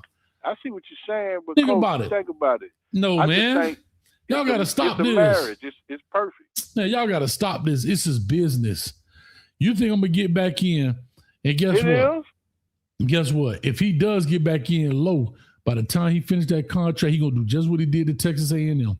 He gonna back in that thing so bad, bro. And I'm not mad at him. Think about this. The guy won 10 games his first year. I know, man. $437 million in the hole, Coach. You need so a deal. What? You don't need a deal. Another man, 50 plus million. You need a deal. If he tell you I'm gonna take $5 million the first 2 years and I want 20 the next 2, you ain't got no choice. You got to try to get them seats back full. You got to do that, Coach. If he come, like I said, if he say I want $50 million, but you can pay me $5 million the first 2 years, and you can put incentives in it or whatever. But the point being, right now, Florida State, boy, you on one knee with your hand out. Oh well, you dug. Listen, you dug that hole, and I sit in it real quick. Slug Bruce been a member for 20 months. Y'all clap it up for Slug Bruce. Been a member for 20 months in the building. He just said the same thing you said. They can get Jimbo at a discount, and FSU have a money problem. Listen, your money problem ain't my money problem. How about somebody else take it? Because here's the deal. When I was there, only thing I asked for is what y'all end up doing anyway. So I'm not finna get punished. I asked y'all for this to make sure we could keep up with the Joneses. We were on a roll. Bro, listen to this. They were 10-4, 9-4, 12-2, 14-0, 13-1, 10-3, 10-3. He goes 5-6. And that right there shows me it's not a coaching problem. There's a personality conflict there between the boosters, who's paying the money, who's not. All this is prior to NIL, but y'all know how it worked. They still was paying players. Let's be real. Jameis Winston to tell a story at some point. It was. And then he left. But Coach, he one thing I will say about Jimbo, man, Jimbo can recruit. Now I'm gonna give him that. Okay, about that. I will say this too. He can recruit, man. So what? And he, like you said, it wasn't a coaching problem at Texas A&M, but he might want a chance to say, yeah, Florida State. I mean, just follow me here, Coach. There's a lot of talent in Florida. I can go back there. I put them on the map, and my career gonna boom. The man said, I'm 60 years old. I got a lot left. I'm healthy. That man want a shot, Coach, and that's the best shot for what he do, the way he recruit, and the things he can do. That's a great shot for him, Coach. Now, that's the best shot for him, I think. But now, I wouldn't go back. Only other job I see out there, like I said, is Clemson. I don't see no other job, but I think Clemson ain't gonna happen as fast as Florida State. I think Florida State is maybe mid-season. See the problem? Bring him in. Yeah, he but ain't here's got the no job coaching right now. I know, but here's the problem. He ain't got to take the job this year. He's 60, like he said. I ain't need it this year. No, he ain't got to. Yeah, sit and wait. My thing is, get in a situation where you have control, right?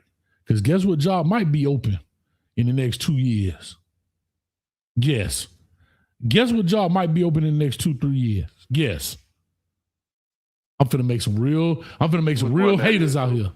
Guess. Oh no, Coach, you got me. Roll Tide.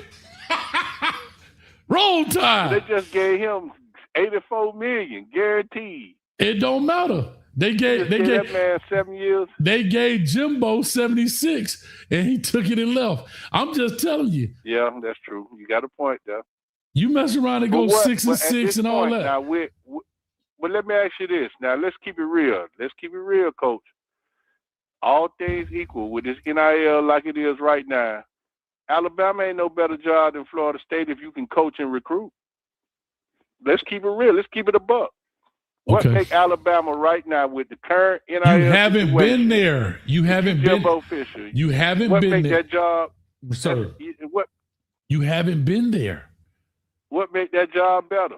You haven't been there. I used to live in Birmingham, Coach. You haven't been there. Alabama ain't no great deal. Tallahassee ain't either. But I'm saying as far as athletes, you in Florida, you want to be Florida a premier spot.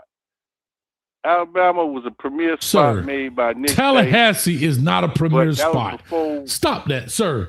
Once you get past, no, it's not. Once you get past Florida, Orlando, the state of Florida, is a premier spot. It's the same thing, bro. Florida State of Florida is a premier spot.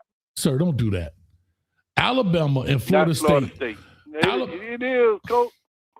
Bro, Alabama with NIL. A good coach. Now come on, Coach. Let's keep it real. You thinking of Saban? That's what you want to do. No, I'm not. But when Saban was at when Saban was at Alabama, Jimbo Fisher won a championship at Florida State. Sir, let's keep it real. Alabama, sir, Alabama. Jimbo Fisher. God damn it, Jimbo Mike. Fisher Listen, won Mike. While he was there. Mike, I get all that. Tallahassee is 300 miles from Tuscaloosa. North Tallahassee, North Florida is just like Alabama, dog, in South Georgia. We see when you say Florida. No, you ever been to Tallahassee? Yeah, Coach, come on now. Cut it out. What I'm saying, don't look no different. Recruiting, Coach. I'm saying recruiting now. You know darn well with Florida State get a lot of Miami kids. When that man was there, he was getting the Dalvin Cooks. He was getting them type kids. So was Alabama. So what I'm saying, what that man know and so was he. Exactly. The man walked in there and won a check. That man, what I'm saying, that's what I'm saying to you. The jobs to me ain't too much difference. One just got a more recent history of winning. Sir, that's what it is. Sir, you can't tell. That, sir, I'm sorry. When Nick Saban was in his heyday, now tell me I'm lying, Coach. I think Saban went to Alabama in 2008. Jimbo was Jimbo wasn't even head coaching then. He was at Alabama under Bobby to about 10 or 11, I think. And that man, Nick Saban, had been at Alabama, had won a couple championships. That man stepped in, took over, and I think 2 years after he got there, after he started coaching, they won him a championship.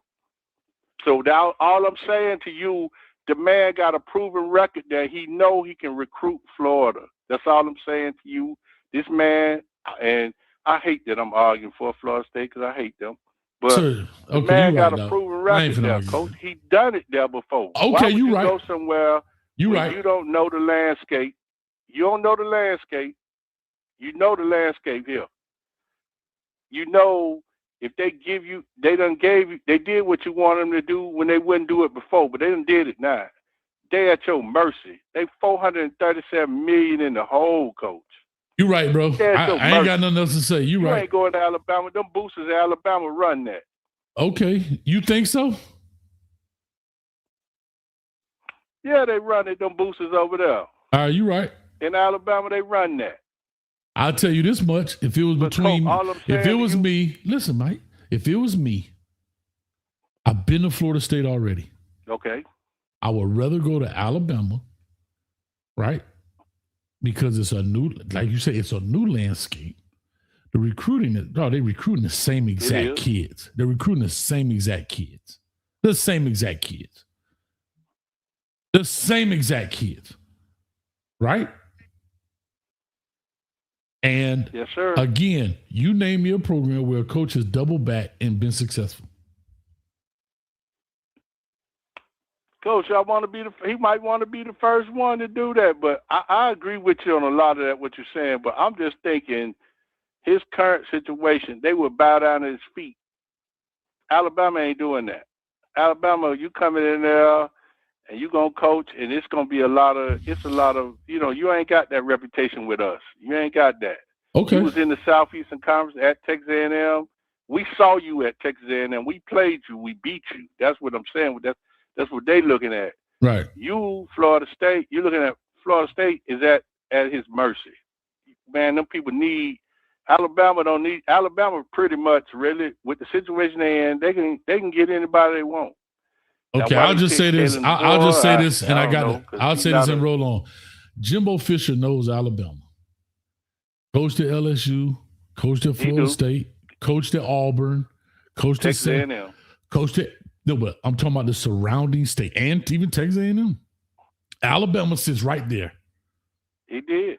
So he know, trust me, he probably spent a lot of time in the 3 or 4 high schools of Alabama, like Thompson or Hoover, those kind of schools. He know them people. I'm just simply saying. I'm sure he has. Yeah, I'm just simply saying, if I'm him and that opportunity comes, I would rather go to Alabama versus Florida State for one particular reason. One, Alabama, we can't deny what they have done, not just on the Nick Saban, but just in general, right? 2, I still think they got bigger money.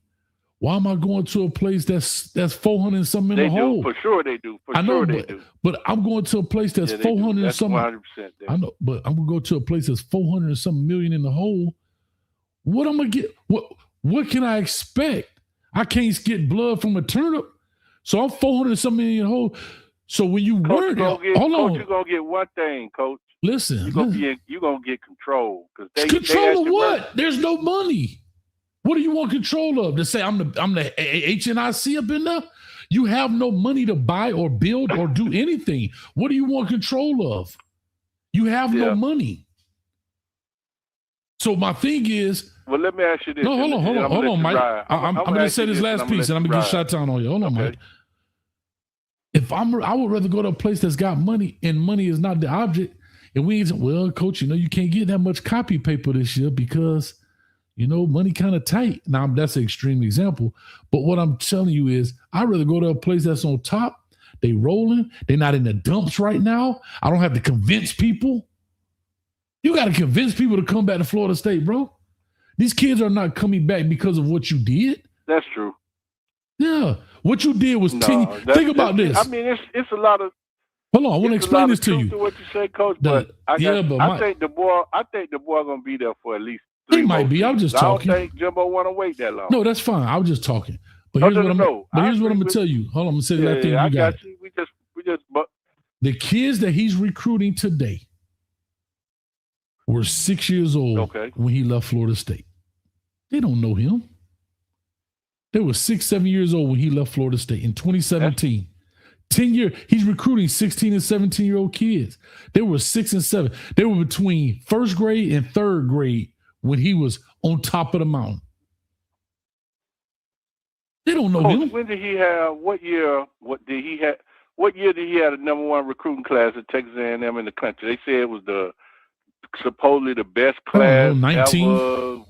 ever. What year was that? 2020, 2019, 20. I think so. What year was that? Yeah, 19. When he was at Texas A&M, he had that class. Yeah, I know it was around that. That's why I'm saying he could still do it. But I was just saying it from the Florida State side. Now, from you 100% right. Now, if you him, you could do. But I'm thinking you itching. This is my thoughts. Okay, you itching to get back in the game. Here go an opportunity. We already know you can recruit. You done that before. So I'm just thinking from his perspective. You may not want to wait no more. That's what I'm saying. He may not want a Florida State may jump in his eyes, and it may be appealing only because it's available right away. Gotcha. Of course, it's not Alabama. Of course, now but it just may be appealing at that time. But Coach, I'm listening.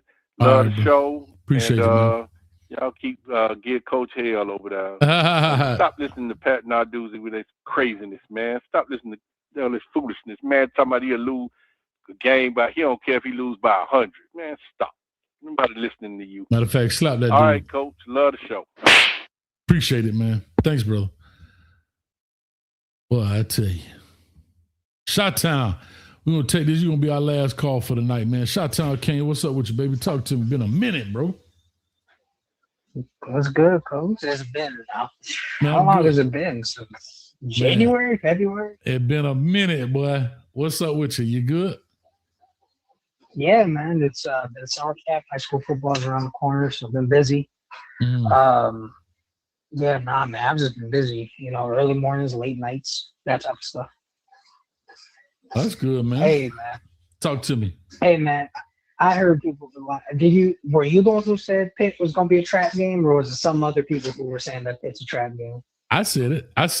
At first I said there really shouldn't be one, but if I had to pick one, I said Pitt only because the quarterback is back, right? I think they brought some pieces back. There's no changing, I think, in coaching. I think they're the only ones that we play when I look at the schedule of continuity and the chemistry. So that's why I said what I said. Well, not after Narduzzi said what he said. Mario got that game circled now, Coach. That's over with. You know, Mario and them boys, some grudge settlers or whatever it's called, man. Mm-hmm. Like, you know, as soon as Narduzzi opened his mouth, Mario had that game circled. And it's right after Florida State? Oh, yeah.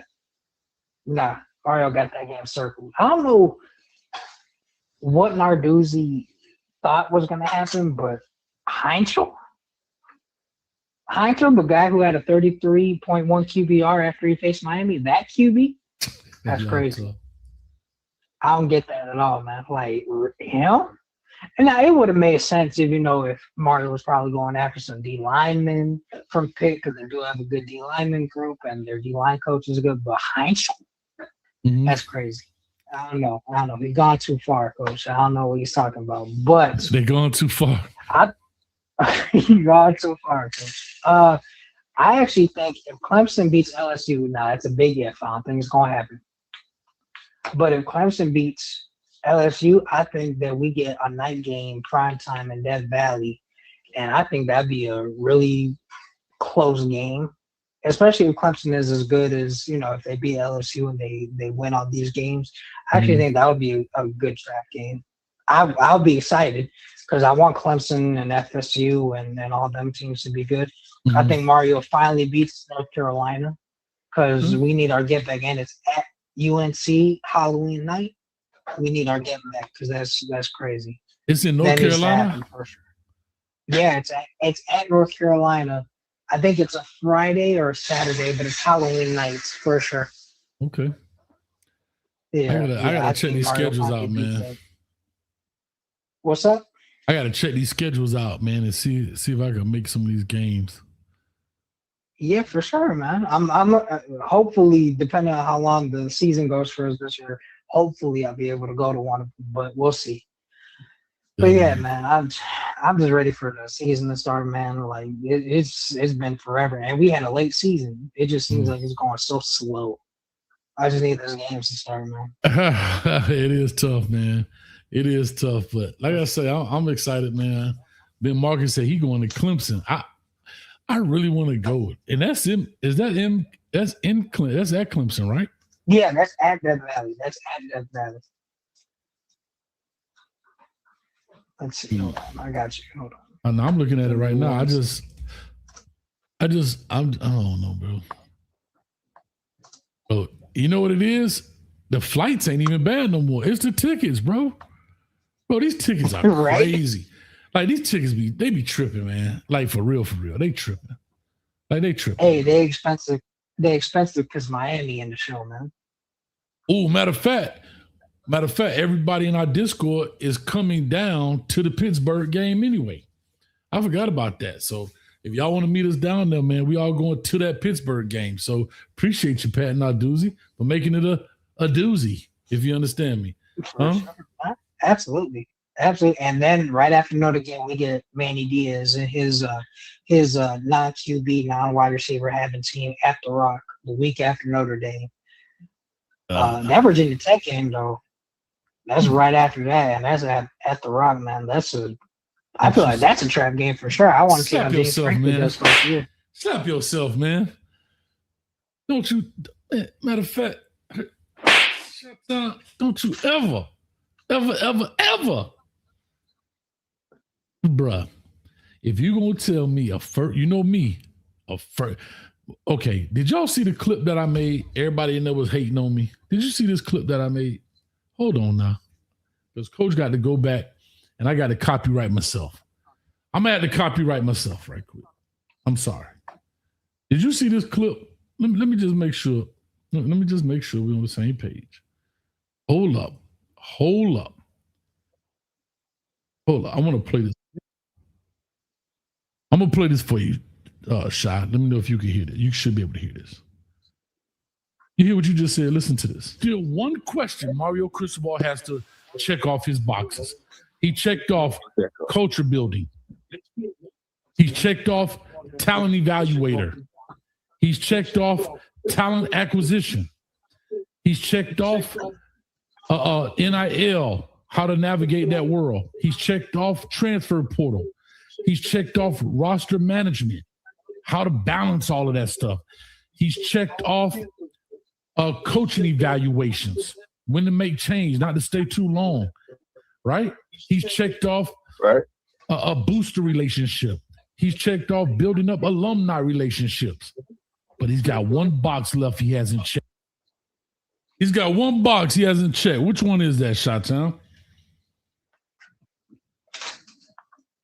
Winning the games that you should. Yeah, you said glass half full. I'm saying a half empty. Watch this. You know what it is? What's that called? Not losing the games you aren't supposed to lose. That's it. So for you to come in here talking about god dang on Virginia Tech, slap yourself. Nah, I'm not. Coach, you want to know why? All right, I'm listening. Talk to me. I want you. We played Virginia Tech the past 2 years, right? Mm-hmm. The Cam Ward year, we almost lost on that fluke Hail Mary. After we were just blowing teams out, that game was close. Am I right? Okay. Last year, it was a close game we were up 20-3, and then for some odd reason, the third and fourth quarter were tight. I just know it being tight because they scored 2 touchdowns and we scored a late fourth quarter touchdown. So it ended up being like 27-17, and then we ended up scoring late. And you remember, Virginia Tech ran the ball on us pretty well. They had like 194 rushing yards. So even last year, when the team was turning it around, that game was close into the fourth quarter.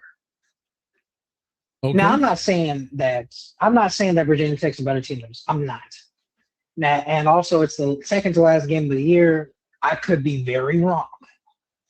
But with the amount of people that James Franklin brought in, he stole Penn State's entire recruiting class, and had a pretty good transfer portal. I'm not saying that they're going to be competing to be in the college football playoffs, but if you don't think second to last game of the year, we're probably looking ahead to see where we are in the CFP. If that's not a trap game, I don't know what is. Now you could rebuttal. You could say I'm wrong. You could rebuttal. No. I'm just saying from the past 2 years of evidence, right? If somebody shows you who they are, believe them. And Virginia Tech's been a pain in our backside for the past 2 years. Mm-hmm.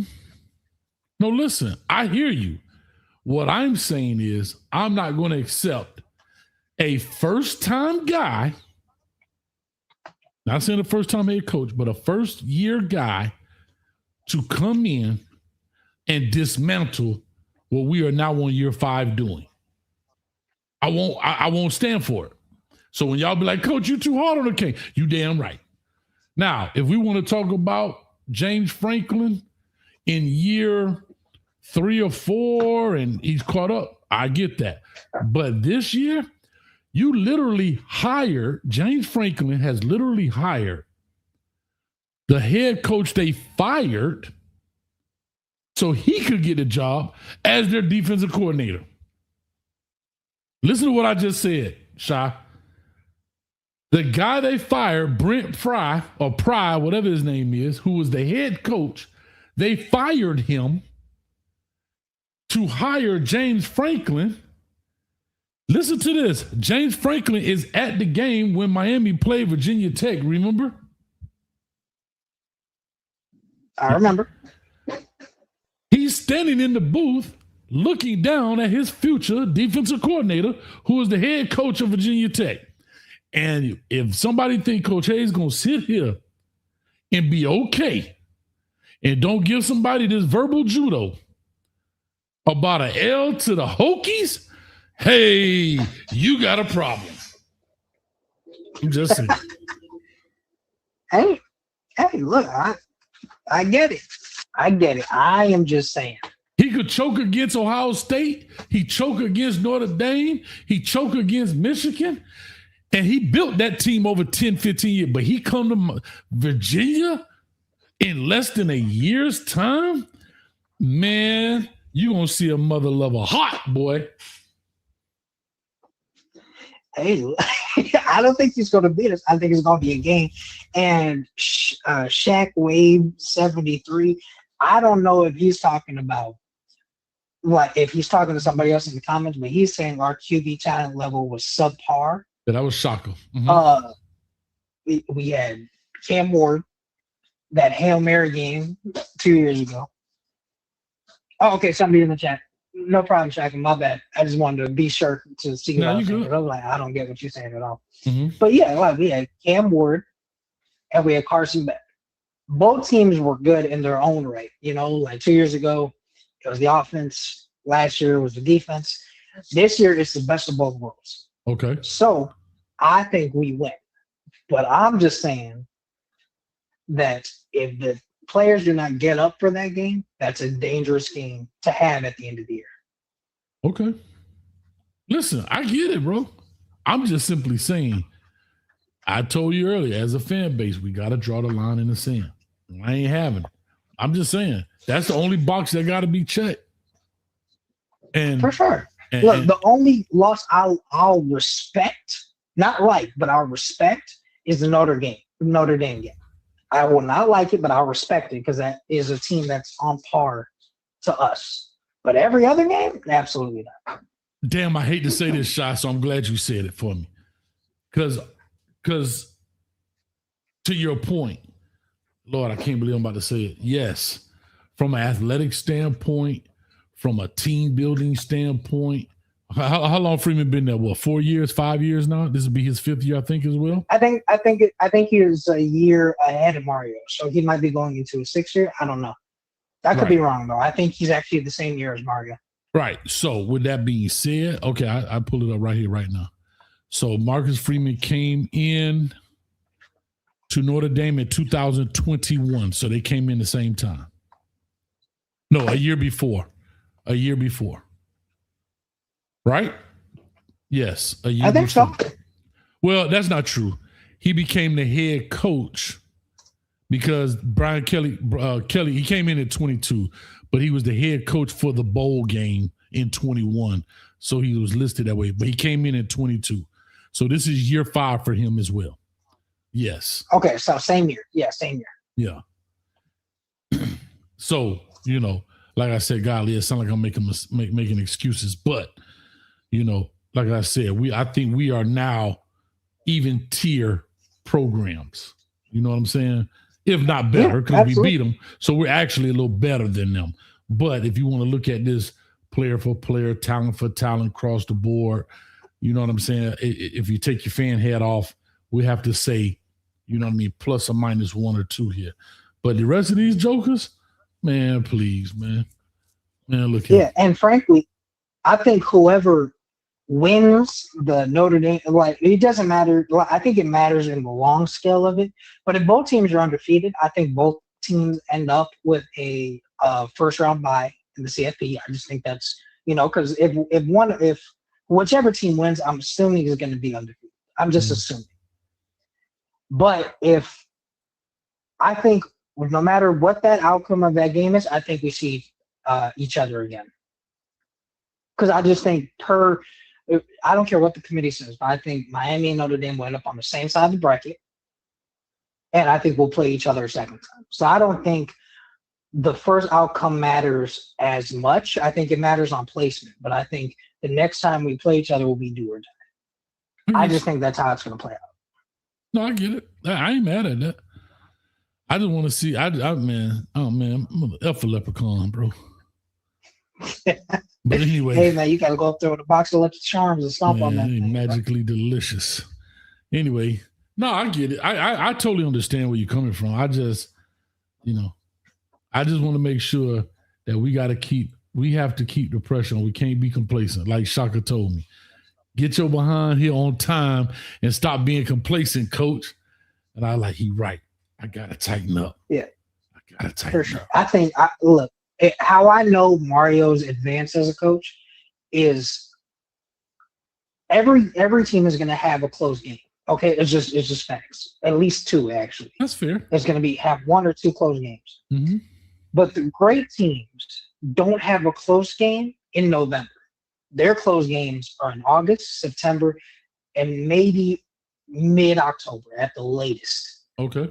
But after that, they turn it up a notch. They just turn whatever level or whatever knob championship teams turn. That's when it's supposed to happen. Okay, sure. Ohio State notwithstanding, they lost to Michigan, but Michigan was their daddy for 4 straight years. 2019 LSU, their last close game was at Auburn, and that was, I think, right before the Alabama game. That was about mid-October. Mm-hmm. Indiana, their last close game, but besides us, even though people say they whooped us, no, that was a close game. Their last close game was at Penn State, and I think that was mid-October. Mm-hmm. But after that, championship teams turn that knob the second half of the season because they know that they have bigger games to play for. They turn it up a notch so that there's no doubt of how good they are. That's when you hit your stride. I agree. So if we are going to have a trap game, if you say it's Pitt, that's the latest that the trap game has to be. After that, it can't be, close games because we didn't get up for our opponent. After that, you need to get up for every opponent because it's no longer a regular season. Now you have to start getting into playoff mode. You have to start turning that up so that come playoffs, you're at one speed anyway. No, I agree. I agree. I'll say this. I actually like James Franklin, be honest with you. Had an opportunity, man, at a coaching clinic to sit down and talk to him, wait on the airplane. And we was just talking. And he had kind of just he was at Vanderbilt. He was about to leave. And we were just talking football because we were sitting there waiting. And anyway, I actually liked him. I rooted for him, you know what I mean? Especially against Ohio State and so forth. But what I will say, coming to Virginia Tech in the ACC, I'm going to tell you what my hope is. I know it's going to sound super crazy. That he takes one of these people's spot, whether it's Florida State or Clemson. And most of y'all probably going to say Florida State, which I'm cool with that. You know what I mean? Meaning the top 3. And I hope he stay here another 10, 15 years and dominate that jump. The only reason I want Florida State to be better, I know it's going to sound crazy, because I want that ass whipping to mean more. Sorry. Absolutely. So that's why I want Florida State to be better than what they are, because I want it to mean more when we win it. I don't want it to look like let me see who I could pick one here. Because we don't play that rivalry week, but we do play them every year. But I don't want it to be a Utah versus Utah State. I don't want it to be a rivalry where, Georgia versus Georgia Tech, especially back in the days. A Tennessee versus Vanderbilt. I want it to mean more. You see what I'm saying? Yeah, listen, if we could get in a perfect world, F Clemson, because I don't really care. But if we could get Florida State, and a competent Virginia Tech, not like national brand, but at least CFP worthy, like, contender, that would elevate college football so much. Because, when Virginia Tech had Michael Vick and then it was the 01 Hurricanes and, Virginia Tech was on the same level. Right. That is so – can you imagine, like, kids like Travion Henderson don't go to Ohio State. They stay at VT. That's true. And if Virginia Tech could turn into the powerhouse that we know they can be, they just haven't been that for a while. Enter Sandman is a bigger deal now, like late 7:30 p.m. games at Blacksburg. Mm-hmm. It just becomes a good atmosphere. And then if Florida's, AD would start putting Miami back on the schedule so that the big three can actually play each other, after they, get their tail between their legs. But then it would be like, a perfect union in this little corner of college football, from Virginia all the way down to Florida. That little stretch of land could rule whatever college football is, and then that would be perfect, Sorry, excuse me. No, I get it. Yeah, I just. But yeah. No. To your point, I totally understand what you mean. I just, I don't know, man. I just think we got some good. I think we got some good players. We on the right track, bro. We doing the right thing. I just don't. I just need that box check, bro. I just like what I'm saying to you is. I always hesitate when I say this because I can't believe I'm saying it, but I can't believe this. You said it already. The Notre Dame, you know what I mean? Not the Louisville, not the SMU, not the La Tex, the FIU. You know what I'm saying? And we come out and beat a Notre Dame and drop to those guys. Like, God almighty, bro. We gotta. To your point. You made a very good point. The November wins are huge. The November winning is humongous, bro. You got to win in November, bro. Yeah, nobody care what you do in September and October. Yeah. You know what I'm saying? Now, unless it's a head-to-head when one team's saying, oh, we're better now, but we beat them head-to-head, then that matters. But, November and December are when contenders separate themselves from really good teams. Mm-hmm. When contenders go up against really good teams at the end of the year, they stomp on really good teams because they're, really good teams don't faze them anymore. They're going for teams that are just as good or if not better than they are. Right. And when they go up against those teams, they're showing them, no, you may have thought you were better, but you're not. Like what we did to Ohio State. Ohio State fans were cocky. They were like, Miami hasn't done nothing in 20 years, yada, yada, yada. They had this great defense that was pushing teams around. And then come New Year's Eve, we were just bullying those guys up and down the field. And however good Ohio State thought they were, however good those fans thought they were, Bain, Mesidor, and all those guys, Francis, they let them know that, no, that was last year. This year, y'all are just an average team. No, 100%. 100%. So I just think that I think that in order for Mario to check your box, like you said, have your close games in September, October. That's when you work out the kinks, especially with how many new offensive linemen we have, new pieces. That's when the kinks are supposed to happen. Right. Come November, if everybody ain't clicking, we got a problem. Right. I know this is going to sound super crazy. I'd rather beat Stanford by 7 or 10, getting it right. You know what I'm saying? Like Jackson Cantwell and those cats, maybe they got missed the block. They didn't understand the concept. Making those corrections in those first 4 weeks to Wake Forest, like I said, we start with Stanford. Cool. Do I want to blow them out? Sure. But y'all know I'm not big on blowouts. I'm big on confident wins, if that makes sense, right? You can beat somebody by 14, and it's a how do I say it? The score doesn't reflect the game, right? If that makes sense. But understanding why that is, and why is that? Because you're getting guys accustomed to the Jackson Cantwells, the Mensahs, the timing, the difference of the zone, all of that kind of stuff. I understand that part. I'm not just looking at a final score. So I get that piece. Then you go to FAMU. All right. We go to Stanford. It's on tape. We're looking at the film. All right. We clean it up against FAM. Right. Shout out to my HBCUs in the building. Then we go to Wake Forest. There's some other little kinks and nuances and things we got to put in and tweaks and wrinkles. And then we clean it up against a Central Michigan who's going to be a little bit tougher than the FAM, in my opinion. You know what I'm saying? And then there we go, baby. We in a good space. Now we come right in out of Clemson and get this work. And then we go on a bye week and then come back to Florida State. So after Clemson, you clean it up. I think, bro, the moon and the stars are aligned, Shy. Absolutely. The schedule, as much as people say that the schedule, I'm only going to say two more things. I'm going to head out of here. But the way that the schedule works is perfect.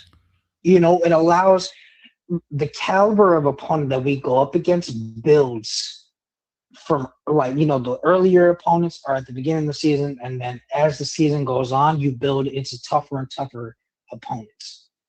Yeah. Now, we have a lot of home games later on in the year, but, going to UNC, going to Notre Dame, those are tough opponents. I don't care how much people talk about UNC or anything. Going up to UNC on Halloween night, I don't care if Bill Belichick is an NFL, is a better NFL coach than the college coach. He's still an NFL coach. And they trash. They trash. Sure. They are trash. They are trash. But you can't tell me that this dude doesn't know X and O's. Now, if it translates to the field, if it doesn't translate to the field, hey, cool. But you can't tell me that this dude won't put up a good game plan. Now, if the players don't do it right, then that's a different point. But I think that's still going to be one of those games that we can look up. Hey, the fact that North Carolina is ranked higher than Alabama in recruiting right now is yeah, for sure, bro. The fact that North Carolina is ranked higher than Alabama is criminal, bro, in recruiting right now. Hey, man. Now they may have went down. Hey, is that true? Yeah, Alabama went to 40-something. But I'm just saying, bro, North Carolina is ranked 50th. I'm sorry. Let me go to 2026 here. Bro, they ranked 52 in the transfer portal. Bro, the quarterback they had, he left. What's the little short dude? Well, he went to some school. What school did he go to? The kid they had in North Carolina, the quarterback. He just left. I just saw that. Who are you talking about? The little small kid they had at quarterback. He was, I hate to say he was trash, but he was bad. He was bad. He left. He had a big old head, man. What's the kid's name? Y'all put it in the chat. Hey, but one more thing before I get out of here, Coach. Yeah. I see some Ohio State fans in here and a Clemson fan in here. I would crack your jokes now. Okay, you can get all your Miami hasn't won an ACC championship. Miami hasn't won a national championship in 20-something years. I crack your jokes now because the landscape of college football is tailor-made to how Miami is. Okay. It's a private school, so all NIL contracts do not have to be made public. All of it is privately funded. And it's Miami. There's no bad weather. The most you get is hurricanes and rain. You get some humidity, but it's Miami. Movie stars. You have certain adult stars who are always down there. Like, it's money everywhere. Like Vanessa Del Rio? Huh? You mean like Vanessa Del Rio? Sure, Coach. Sure. But Miami's able to pay players. You get to you're showing people now, because you guys are in Florida. I'm up here in Chicago. So when Miami was playing Indiana or right next to Indiana, I was seeing Indiana flags everywhere. But when Miami played for that national championship game, even though Indiana fans had a 60% of the stadium, I can almost guarantee that Miami had the city. Am I right? Or like, I don't know, from people who were there, I figured Miami had the city. So those players had everybody telling them that, hey, good luck. They have the city behind them. Right. And right now, with the way college is, landscape-wise, I don't even care about the 5 years to play, the 5 years to play 5 years. I don't care about none of that. Even if you put a cap on NIL, that doesn't matter. You basically have the state of Florida, where some of the best athletes are in the entire country, the ability to stay home and go behind the city and a lifestyle. Ain't nobody care about Columbus no more. Like Clemson, South Carolina, like nobody cares about that anymore.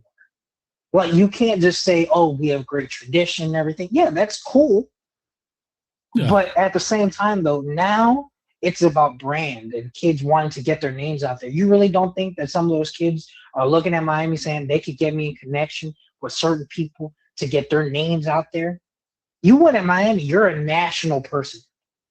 You know what I'm saying? Like, you're a national brand. People just watch Miami just based off the name. Oh, gosh. I love it. So you get your jokes out now. And you know what? And honestly, if I was in the SEC, or the Big Ten, get your jokes out, because I bet you in about 4 years, when the media contracts come up, when Miami gets to those bigger conferences, that's right, and they have a brand to show on television, ain't none of your players safe. For sure. Ain't you giving Miami more money? Mm-hmm. Oh, bro, hey, bro, hey, man. I get it. Hey, look, man, those good old boys down south. Hey, all right. Do what they do. Hey, all them good old boys from Alabama, Georgia, Mississippi. I bet you all the players are going to be like, hey, you know, Miami in the conference now, they get to play in these big stadiums. Mm-hmm. And on top of that, that solves the attendance issue, because Miami fans don't come to those games where you know it's a win. You get Tennessee, Georgia, Auburn, LSU. Can you imagine LSU coming to Miami or Miami going to LSU? You get South Florida boys versus Louisiana boys at the same time. That'd be a good one. Hey, man. Have we ever played them? Get your jokes out now. Has Miami ever played LSU? We finna be laying belts to everybody. And it ain't going to look pretty either. Let me see here. Miami ever played LSU? Yes. Miami Hurricanes and LSU Tigers have played each other 12 times, with LSU currently holding the all-time series lead of 7-5. But when was the last time they played? The last meeting took place on September 2nd of 2018 in the Care Classic. Yeah, that was when we wore them crazy uniforms out of recyclable material. Yeah. Well, anyway, man, let me rock on. Oh, Lord, Chris Kane snuck through the back door, so I got to let him in. But listen, to your point, you got a valid point. I'm going to just say this piece. Like I said, I appreciate you, Shy, man. Been a minute since I talked to you. And so, man, I'm glad you're back on the scene, bro. Yeah, for sure, man. You know, I always try to catch shows when I can, you know, with the football season around. It's hard for me to catch on when I can. But, you know, I always rewatch, though. So, I got you, dog. Appreciate good it, hearing man. from you, Coach. All right, you too, brother. All right, man. All right. Really quickly before I do this, we were talking about the quarterback at North Carolina. Chris, I'm coming. Give me a second. We were talking about tampering, right? Remember, I was on the phone. I think that was Cali Mike. I want y'all to hear this. I just want people to understand what's happening.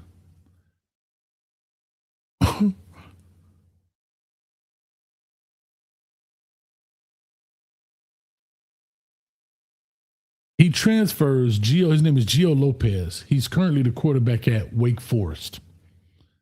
He transfers to North Carolina. Okay. On January 5th, Lopez announced that he would enter the transfer portal for the second time because he came from South Alabama first. Listen to this. January 5th. On January 7th, Lopez announced that he would transfer to Wake Forest. So wait a minute. You announced on the 5th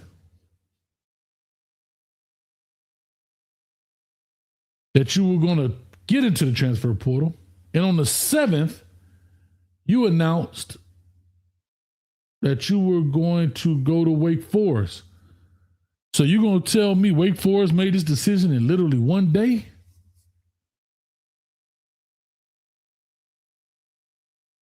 It's tampering everywhere now. Y'all got to stop this. Y'all got to stop this. Everybody touching somebody. Everybody tampering. Because if you ain't cheating, you ain't trying.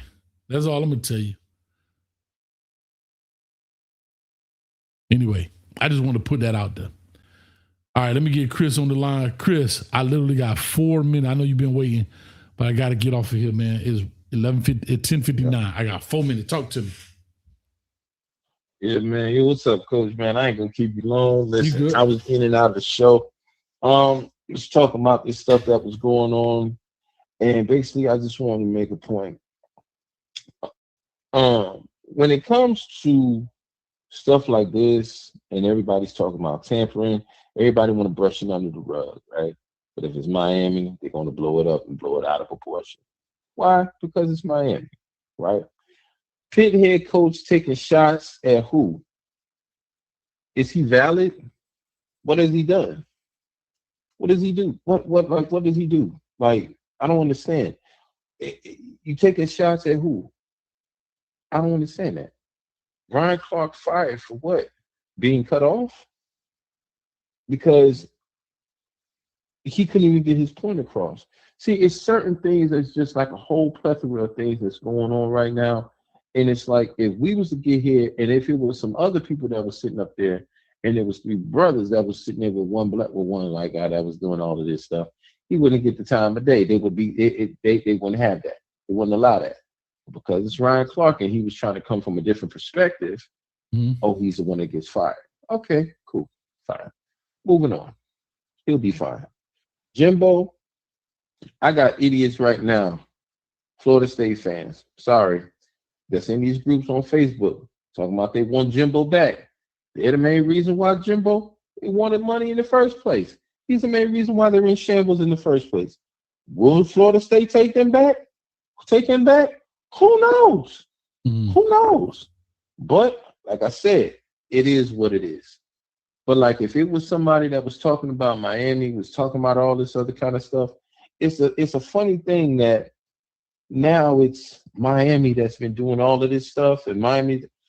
Listen, everybody been doing it, but we're the ones that get put under the spotlight because it's us, like I said. Mm-hmm. But at the end of the day, we're often going to be hated on. We're going to be hated.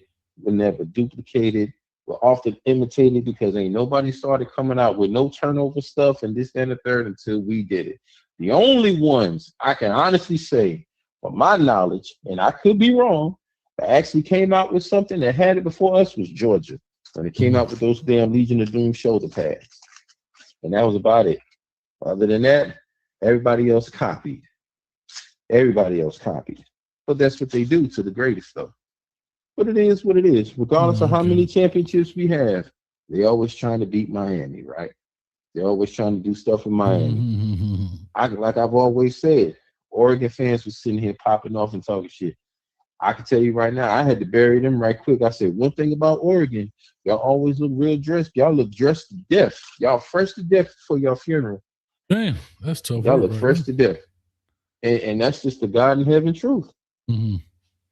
You know? But, I mean, I just don't understand why that's such a big deal. Oh, now y'all got Mario Cristobal. Now it's a problem. Oh, he sucks. He this, he that. Y'all ain't win no Pac-12 until he came there. Let's not forget that. Yeah. Okay. So let's not forget where we come from. So like I was saying, I feel Miami's in the right spot. We're going to be doing the right things. People are scared. People are nervous about what we got going on, and they should be. That's good. But like I said, it is what it is. But anyway, Coach, I know you got to get ready to get up out of here. Yeah, I'm about to go lay it down my damn self. And like I've always said, go Canes from the womb to the tomb. It's all about Canes, you. baby. It's all about you. I appreciate it, man. Sure. Man, yes, my man Chris, I always bringing it home. But man, real quick, I mean, I love it. Like I say, appreciate it, man. That was awesome. Man, this show was pretty good tonight, man. We talked about quite a few things. Ryan Clark getting fired. Jimbo won the coach. Georgia Tech talking trash to Colorado. Pittsburgh coach taking shots. Man, gone too far. We got dudes up there twerking on the TV. I don't know what they're doing. But anyway, like I said, we'll be back tomorrow, 8:30 Eastern Standard Time, man. Make sure you hit the like, share, subscribe button, notification bell. The fantasy is in the building. Y'all make sure y'all go do it. I may even open it up tomorrow, man. So if y'all are members, it's open up to you guys now. So go check it out. It's in the Discord. Actually, you can join the Discord for free. You just can't enter certain rooms. Okay. Also, I'm going to tell you this, what I'm working on. I've been working real hard at this. I'm trying to go live during the games the entire time. That's what I'm working on. I might be giving out my secret sauce, but if I do it at 11:04 p.m. on July 20th, 2026, the year of our Lord, I got the poor man's copyright. So I'm trying to go IRL live streaming. That's what we call in real life live streaming, man. I'm trying to get it in. I'm trying to be Cassinet for the Canes, man. That's what I'm working on right now, man. So that's what I've been working on the back end, trying to get it in, trying to find out what technology I need, what it is, the cost, all of that kind of stuff. Everything costs nowadays. But, hey, we're going to have fun, man. We're going to be able to stream it like I Show Speed and Casanat. That's what I'm working on. So I got 45 days to get it right. I'm talking about whether I'm at the game, I'm home, wherever I am, I'm trying to take the show on the road. But LMV, God dang, that's my girl, man. Look at her. She right there on time. Bingo. When you think she ain't there, she like the candy man pop up. Say her name 3 times, she be right there. But LMV has popped the Discord link in the channel. Thank you so much. Like I said, I appreciate y'all. Thank y'all. Much love. And we up out of this joint. Peace. And mother effer Pat Narduzzi. Mother Coach Karen. Make me a shirt. Coach Karen shirt. His face on it. Sucky MC.